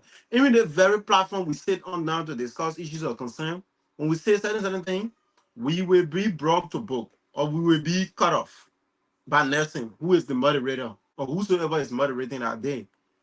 Everywhere you go, there are rules and regulations that govern you. We on the platform now. It is a means of, enlightening our minds, our people minds some issues of concern. What we think that is not correct in the space of governing, what we think our society is facing is a free speech, right? So I like the question you asked the brother. What the letter saying or what the letter said in relation to the issue of somebody critiquing government. You talk about critique. It's fair enough for somebody to critique a government constructively. But to call a sitting president mafia, and you even said on the platform, you alluded to somebody calling a sitting president mafia because it's happening in the past. We should train on that path. Right. When they said there will be no business of usual, I think there where Josiah Joker is coming from. And I appreciate his communication. But again, I want to go slightly like the way you said, Sandy, when you talk about the issue of people must be careful as to how you get people out of job, not on the basis of mere allegation. It should be proven beyond all reasonable doubt. And I think it is about time people conduct themselves in governance space to get some productivity that we need from all leaders. We have said it here. We continue to say it. If you find yourself in this space, behave like a responsible man. Thank you very much. So the people you are fired now, they went through due process. You muted. You muted. Sandy, you muted. You muted. That's how I'll come to you. 1 second. Now there's a question there's a statement by evangelist Moba Morris. Now, Moba Morris is saying civil servants are not politicians. And this is why they are hired by an agency. And the agency have handbook that every civil servant employee must follow or get fired. Bila, what's your take? Do you agree with evangelist Moba Morris? I agree with him very respectively. And we have said this thing, brother. When you find yourself in certain space, like I have said, if you're a technical, you find yourself in certain space of governance, you have to get out of this social media politics.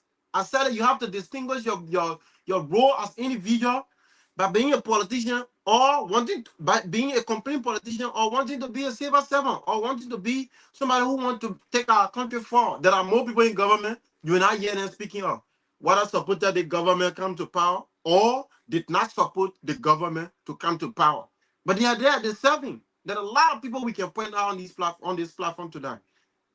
People have to know what they want as to serve in certain positions. So that I agree with the brother.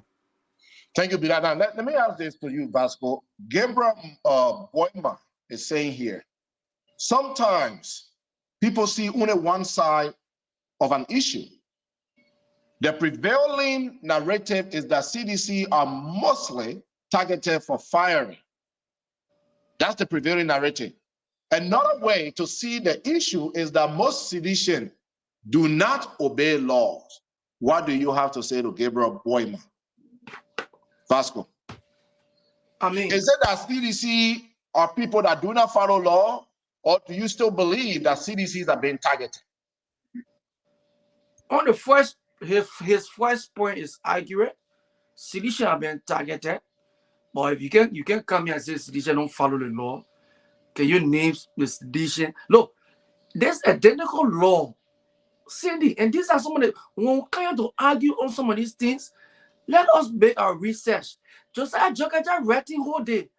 Josiah Jagaja be he giving we want to see that identical law that said that 7-7 shouldn't do this or do that.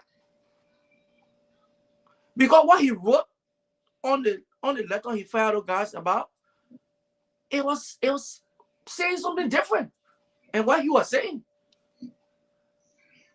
But man, there are people wrong, Sandy. You cannot just fire somebody because you saw social media posts. 7-7 also got their own law. You gotta get a person the first warning letter. You gotta get them maybe the second warning before you can even dismiss them. Nothing to follow.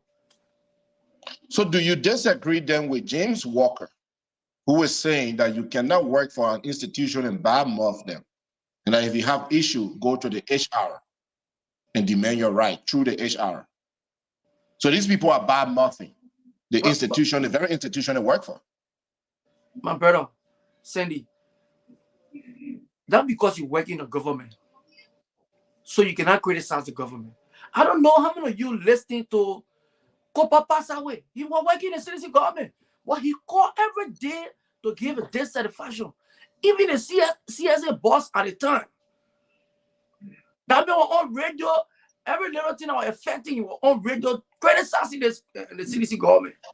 None of them lost their job.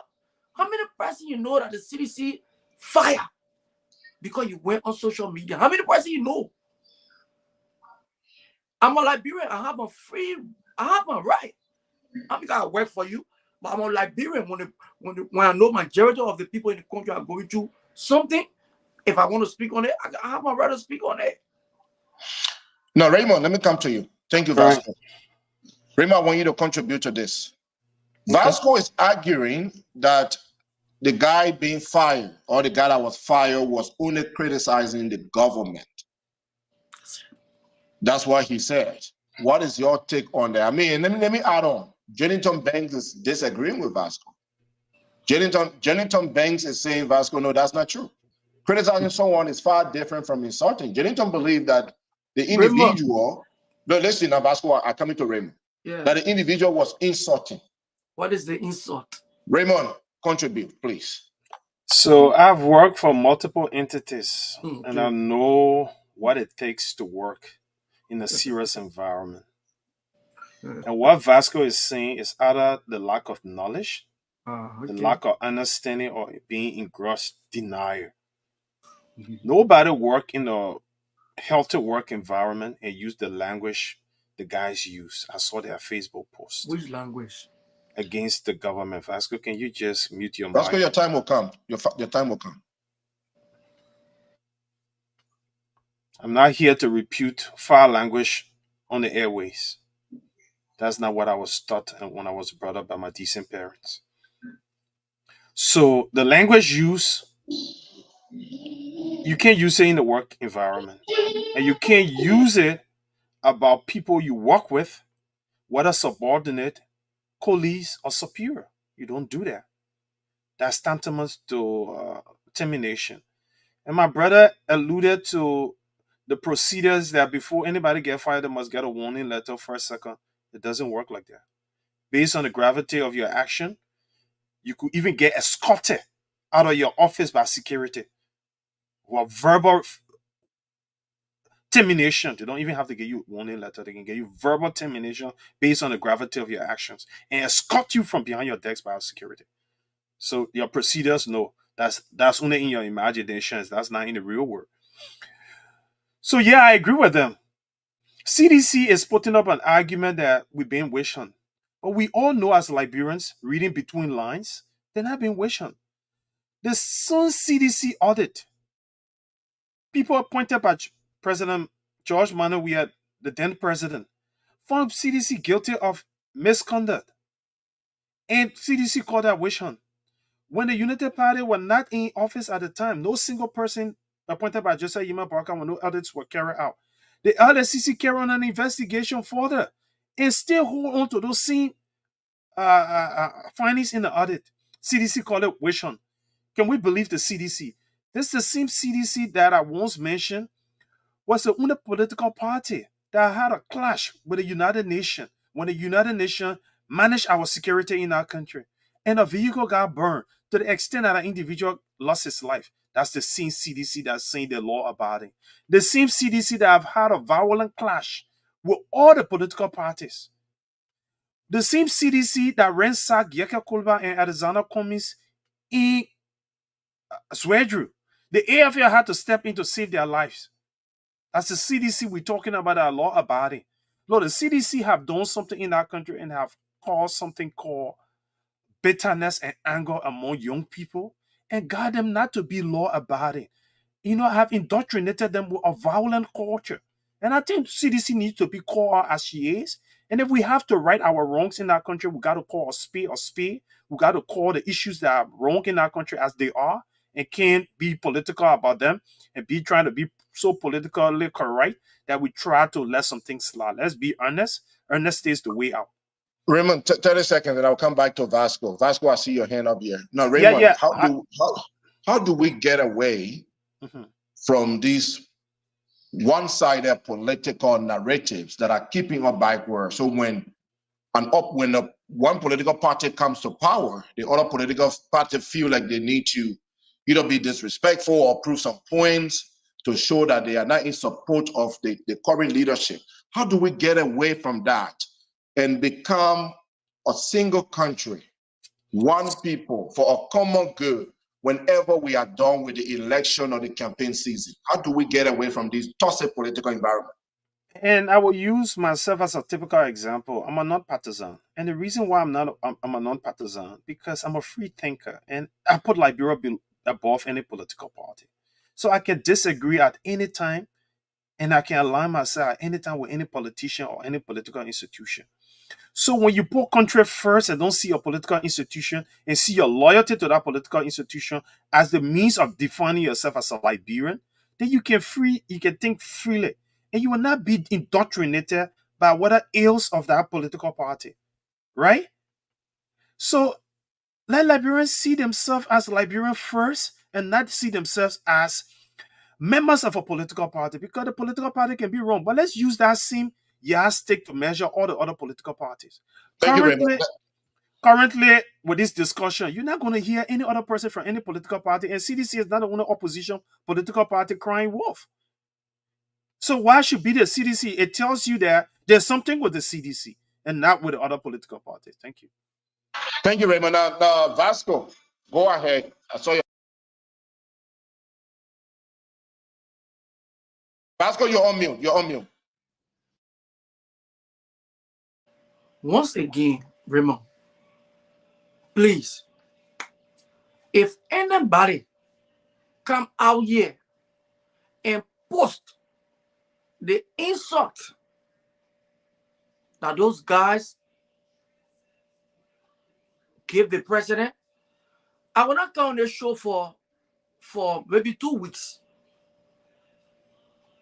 All these guys that they're firing right now, I want somebody to come here and just say, oh, okay, this is the insult we're talking about. Nothing, Sandy. They don't have it. How you want me to classify that? How? Is that you don't call that wish hunt? You say the people insulted the president. Okay, bring the insult. Let's see it. Only one thing they're running away is the man said the president of mafia. Is that what you call insult? So you president, nobody can tell you, say, oh, you mafia.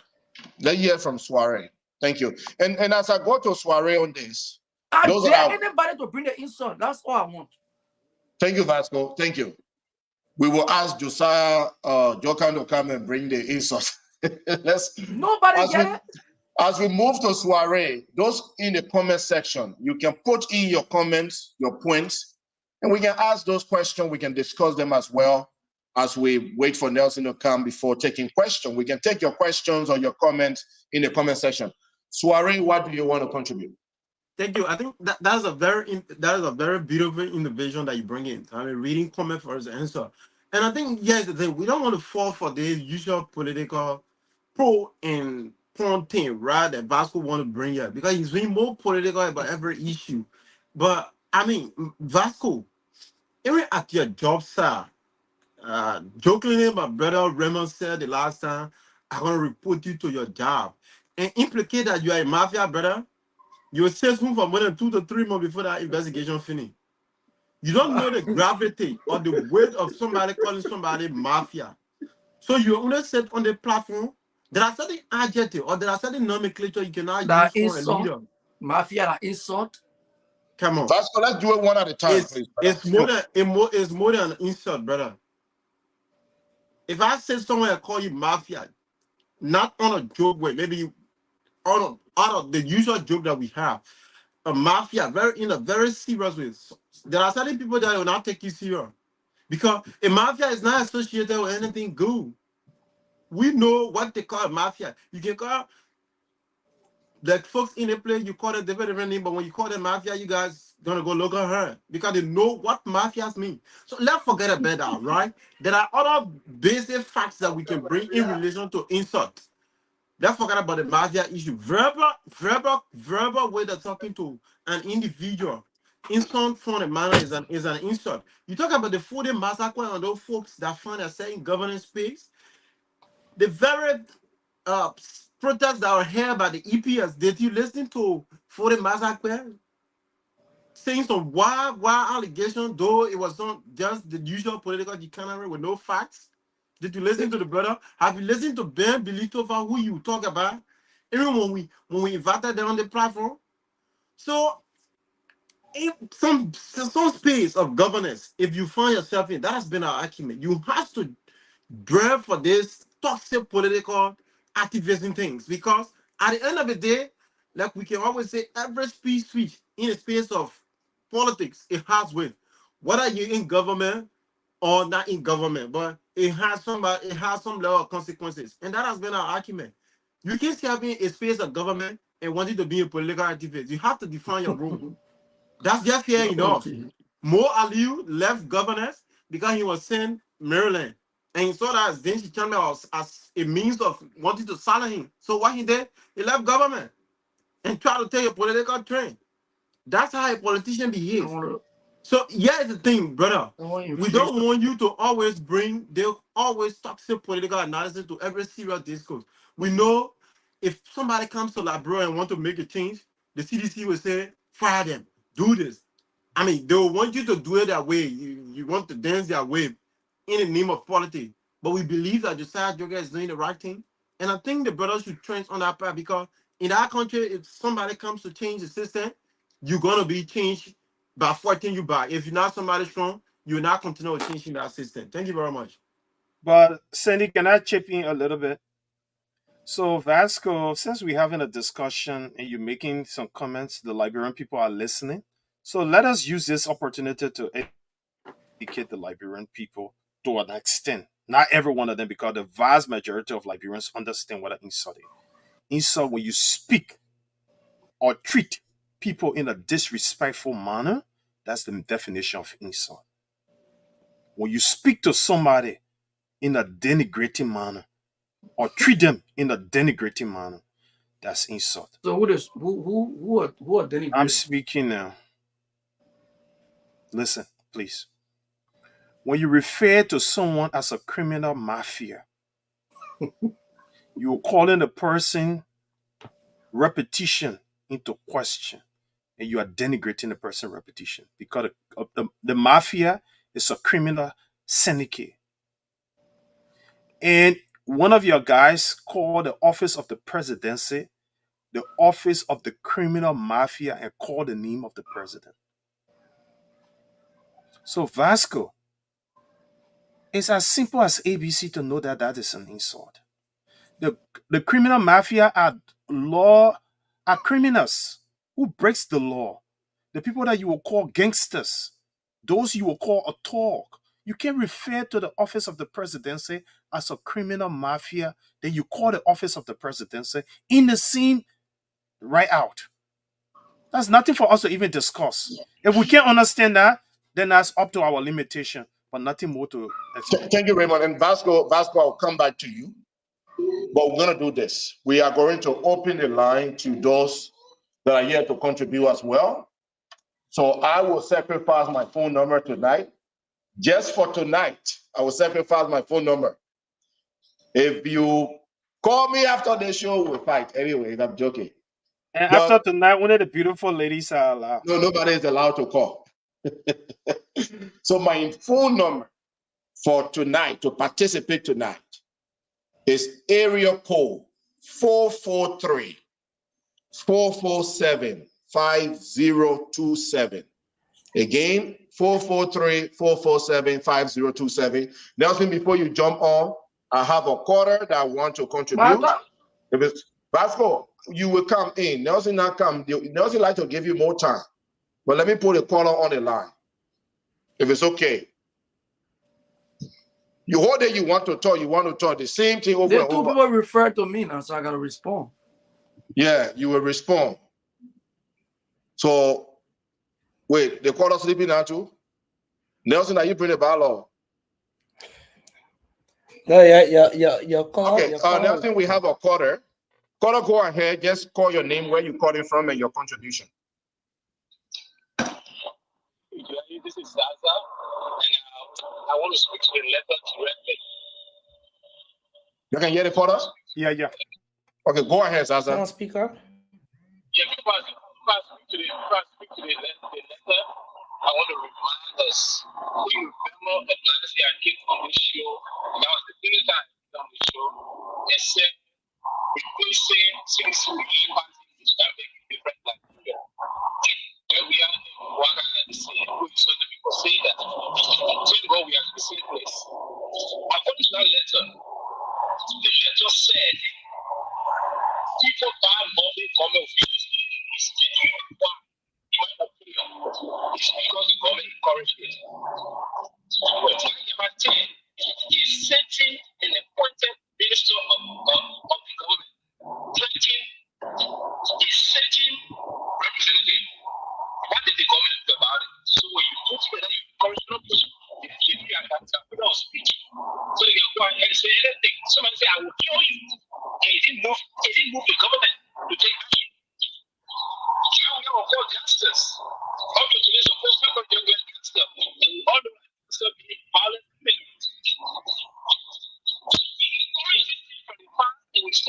Sandy, I think the caller is breaking in. I don't know what's happening. Yeah, his line is bad. So, Zaza, your line is breaking in. I think you're driving. Yeah. I think you're driving. So he can call back later when he's in a better position. If you want to call back if you're parked? Okay. So basically what he was trying to say is a happy honor we are, people call we are name. Mike Jabatekos, the representative say I will kill you. The administration has taken no action, but now they are firing people because they call the president mafia. That was his point. But his point isn't an accurate point because the police IG arrested Mike Jabate and took him in for questioning. And Yeke Kulba criticized the IG and said he made no report. If he was threatened, he should feel threatened as a... And Yeke Kulba is a law enforcement officer also. He said he never felt threatened. It could be here his friend joking. So the IG should have waited for him to pull in a complaint. And those that criticize George Weah, if they were in government and did that, they had a right to be fired because they were undermining the government they serve. But when an average and a regular citizen criticize, that's not a problem because they're not in the employ of the government. So we should be able to distinguish an average citizen, a private citizen, from a civil servant or government employee. Thank you. Thank you very much. Nelson, please take your show. Yeah. No, so basically, I think you can just handle things while we do our closing now. Okay, so we are not taking more calls? If you want to take calls, you can take some calls, but I mean, people are not calling now, so I guess we can do our closing. Yeah. Vasco, you want to start? Let's start with you. Because you wanted 30 seconds earlier. No, I want them on 30 seconds because Raymond just spoke again. We gave you 1 minute, 30 seconds. 30 seconds for attacking Raymond. That's what you came in do. And then 1 minute for you to close. So go ahead. 1 minute, 30 seconds. Say the 30 minutes for 30 seconds for talking Tapata. Yeah, you see, you ask a question here, how can we stop the one-sided something politics and look at the country? But Raymond said he's not a partisan of any party. But when you listen to this man speaking on the show, this man is saying that the civil servant chief is right. He got all right to fire people because they criticize the president or they say something against the president. Then the same man saying somebody try to make it easy. That call already on point. Mark Jabate threatened to kill somebody. The president sat down. Even the president shaking Mark Jabate all over the place. We don't hear for that what the police carry. We know that we discussing the president. They man who don't want for nobody to insult him. But he's telling people to go and insult other people. Because if you notice what Mark Jabate did, that instruction came directly from the president. It came from him. He embraced the idea. Vasco. The president did not instruct Mark Jabate to man embrace the idea. No, when you embrace wrongdoing, you're part of it. No fact to that. Because no civilized president will sit down and one of his junior ministers threaten somebody's life, and you cannot even take action. You cannot even suspend. But today, because somebody say the president of mafia, you fire the person. Then we kind of say, oh, fast forward, you see this man, you only politics one side. And that's why you guys, the way in which you're handling the country, Liberian people who never experienced this before. What we're experiencing now for the United Party, we have never experienced it before. So because you're working in government, you're right as a Liberian. It ceases. That's why you're trying to tell us. Because I work in government and the government is doing wrong, I cannot say it. This is wrong. But this is how it can start. And we're talking it. And people play politics. Vasco, thank you. I've been speaking on mute. Thank you. Just 10 seconds. 10 seconds.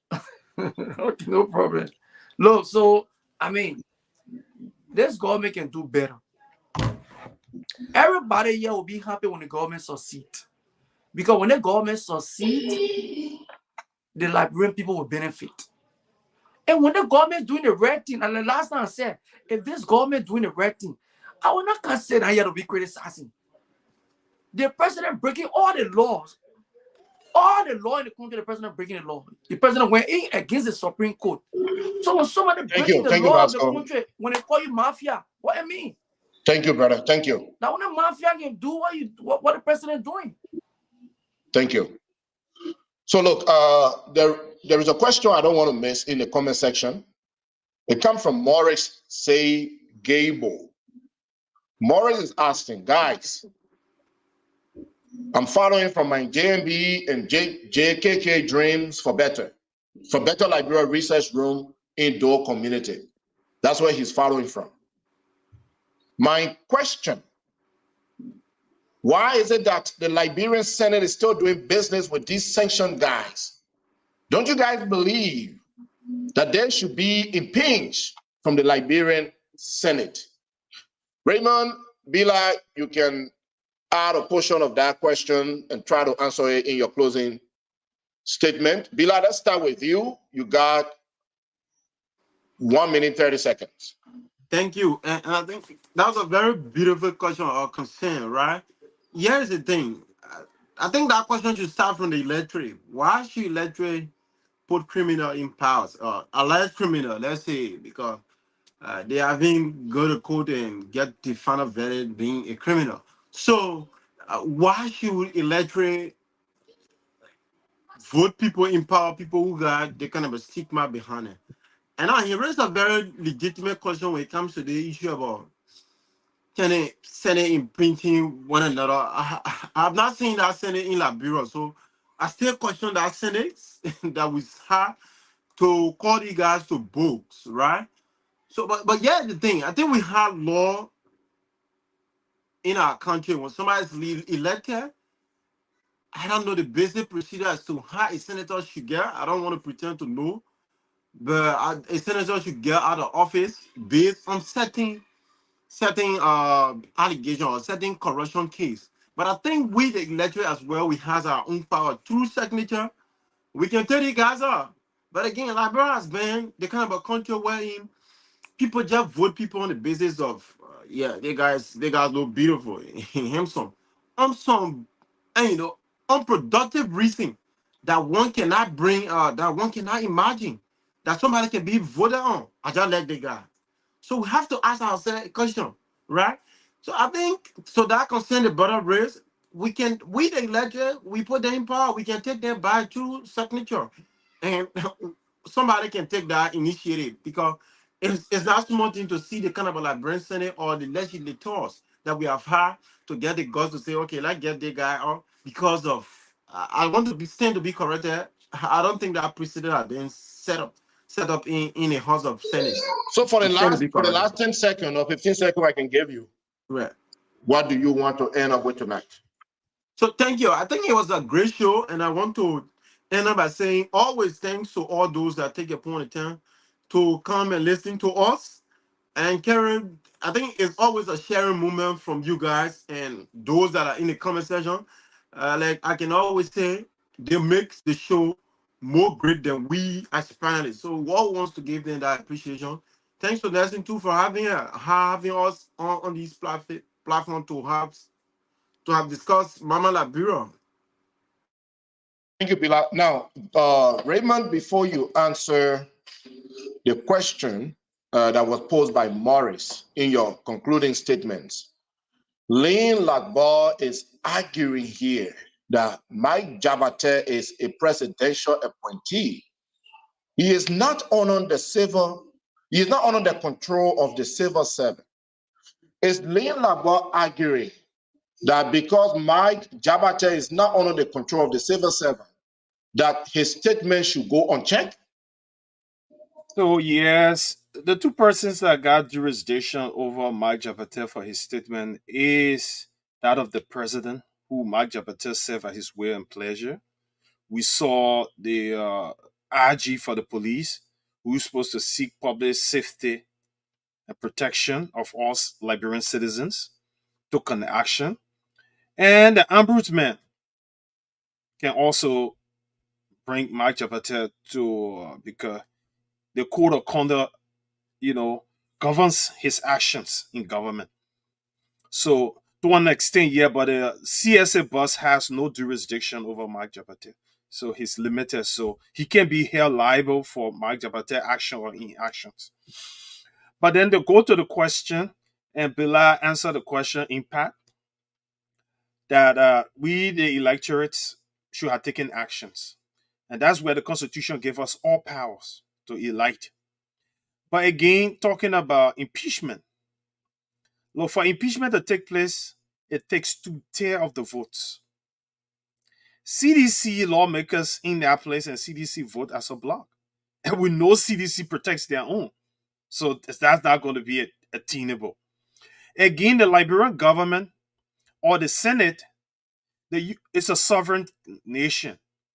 The indictment on this government, on these individuals, was done by the United States government. And the file hasn't even been turned over to the Liberian government. And the Senate cannot take action on something that they have not seen the evidence of. So with that being said, I don't think we can hold the Senate liable. But if we ask about being proactive, because we are corrupt actors in government, I think now the government can request the file from the United States government and look into it. So that's one thing we could do to them as citizens, to put pressure on this government to request the file and prosecute all those who got some level of allegation of corruption upon them. Thank you, Raymond. We were going to go, but we promised the caller earlier that when he settled, he should call back. Okay. And he called back. So we will give him a minute to just end his statement. So Zaza, go ahead now. Thank you so much. Yes, you are clear. You guys can hear him, right? Yes, go ahead, Zaza. Okay, thank you so much. So like I said, it's because when Jabate said it, nothing happened. I heard him coming back saying something not true. Before Jabate was arrested, it took a week before he was arrested. When Jabate said it took a week before he was arrested. Jabate already knew he was in a different place. So don't use that as an excuse, brother. Even though I brought to me better, if for us to get out from the CDC, you know, party type of politics today in Liberia. Or would defend CDC because we see the middle party did it, or would defend you that go CDC did it. It's not right. The selective form of justice that will honor CDC is the thing that happening on the middle party today. So the question that we ask, the only way this can be better is for us to enforce the law holistically. What is happening in what the CSA director is doing is wrong.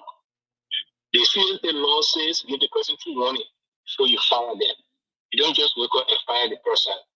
If you talk about code of conduct, when against the code of conduct, my director went against the code of conduct. Even the president went against the code of conduct by appointing party officials without their resigning from their positions. That alone is against the code of conduct as well. So we can't be selective. Until we stop the selective justice system and our own CDC, we will not have a peaceful Liberia and we'll have the same thing over and over. Thank you for giving me your time. Thank you, Zaza. Zaza, can I ask you a question before you leave? There's a question for you before you leave. Yeah. Go ahead, Raymond. Zaza, do you know the time frame before the CSA director wrote the Monrovia City Corporation to take action? The time the guys posted, do you know the time frame? Because you're using a week before Mark Jabate got arrested. Do you know the time frame? Because you're trying to do some level of equivalence. Do you know the time frame? So basically, the question, Zaza, 1 second. Basically, Raymond is trying to ask you the time frame from when the post was made to when the recommendation was sent for their termination. Is that the question, Raymond? Yes. Because Zaza mentioned that it took a week before Jabate was brought to book or he was arrested. I said with Jabate, when the order was played by Representative Coleman that on being threatened, it took a week before Jabate was arrested. We agree. No. About the CSA. The CSA does action. I'm not talking about the time in between. I'm talking about the steps to be taken. The Section 4 says when civil servant did something wrong, give them 2 warning letters before you fire them. Can somebody help us produce 2 warning letters before they were fired? If that's not done, then the step is wrong. That's what I'm saying. Okay. Raymond, you have a follow or should we let Zaza go? No, let me just inform Zaza. Zaza, it depends on the magnitude of the offense. That 2 warning letter is not a standing procedure that must be done, and you could even get fired verbally, and the letter could follow, and you could be put out of your job from your desk based on your actions. So that the CSS. Can you please point to the law in the CSS? Zaza, I was once a civil servant. So guys, I cannot cite. I don't think we have to go back and forth with Zaza. So we're just having a conversation. He's just a part. I think Zaza made his point. Zaza, we want to thank you for being part of the show. Thank you for making your point. So let me just conclude. Thank you for having me. If we want to make Liberia better, let's do what is right for Liberia and start defending individuals. Thank you. Thank you, Zaza. Have a good night. Okay, so if I may conclude, Zaza, we're not here to defend individual. We're here to defend positions that we are convicted is right, and that's what we are doing. Zaza, there is no institution in this world that demands that an individual must get 1 or 2 warning letters before they get dismissed. It's always based on the magnitude of the person's action. An individual could be even dismissed verbally. That's stand-up procedures, and they could receive a letter after, and they could get put outside the premise of the entity that employed them. So Zaza, when we come to this discussion, let's come with a holistic information, then cherry picking to argue a point. And Zaza, the individual's Facebook post took more than a week before an action got taken against them. So if we want a form of equivalent, it's also equal. And even in this great United States that we are, things can take place and take a long while before even prosecution to start to take place, or even Thank you, police Raymond. do arrest. The only reason I gave you more time is because you provided me food in Philadelphia. Thank you. Thank So you. you see, I am not fair to me. You didn't provide them food when So they you make gain more it. time. Yeah, When they make it, you Vascola gave provide me him food. food. Vascola gave me food, so I will have give Vasco extra time. You mean, Vasco, you mean. I gave you my chase. You need to send me So let some of me your birthday food. conclude. Let me conclude. And my conclusion, I think you guys touched on it. And since I was never in charge, I just want to thank the folks that are following. Freeman is here in the comment section. Henrietta Conan is here. I want to thank you. Kindness Kendrick is here as well. Marcia Snelling is here. We got John Fireman is here. Jim W. Walker is here. Lane Labar is here. Nathaniel. Lane, I was in your area and you hired yourself. Even though you know I was there, you didn't bother to see, that he could see me. But then he came the next day and said I was in his backyard. To gain some GB so that you Yeah, can man, the man refused to give me Tobogi and GB. Then he came here and said I was in his backyard. Nathaniel McGill, sorry, Nathaniel K. Hill.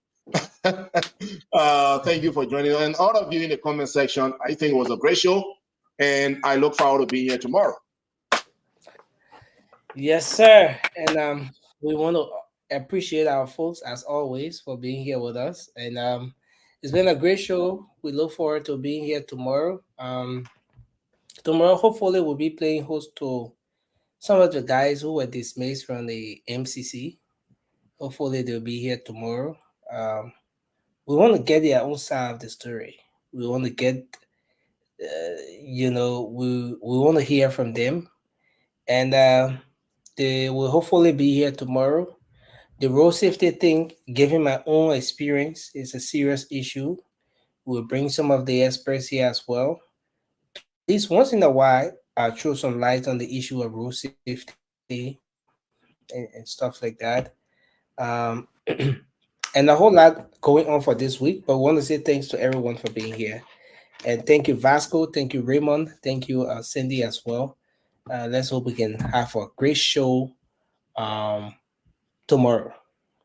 And bye bye to everybody.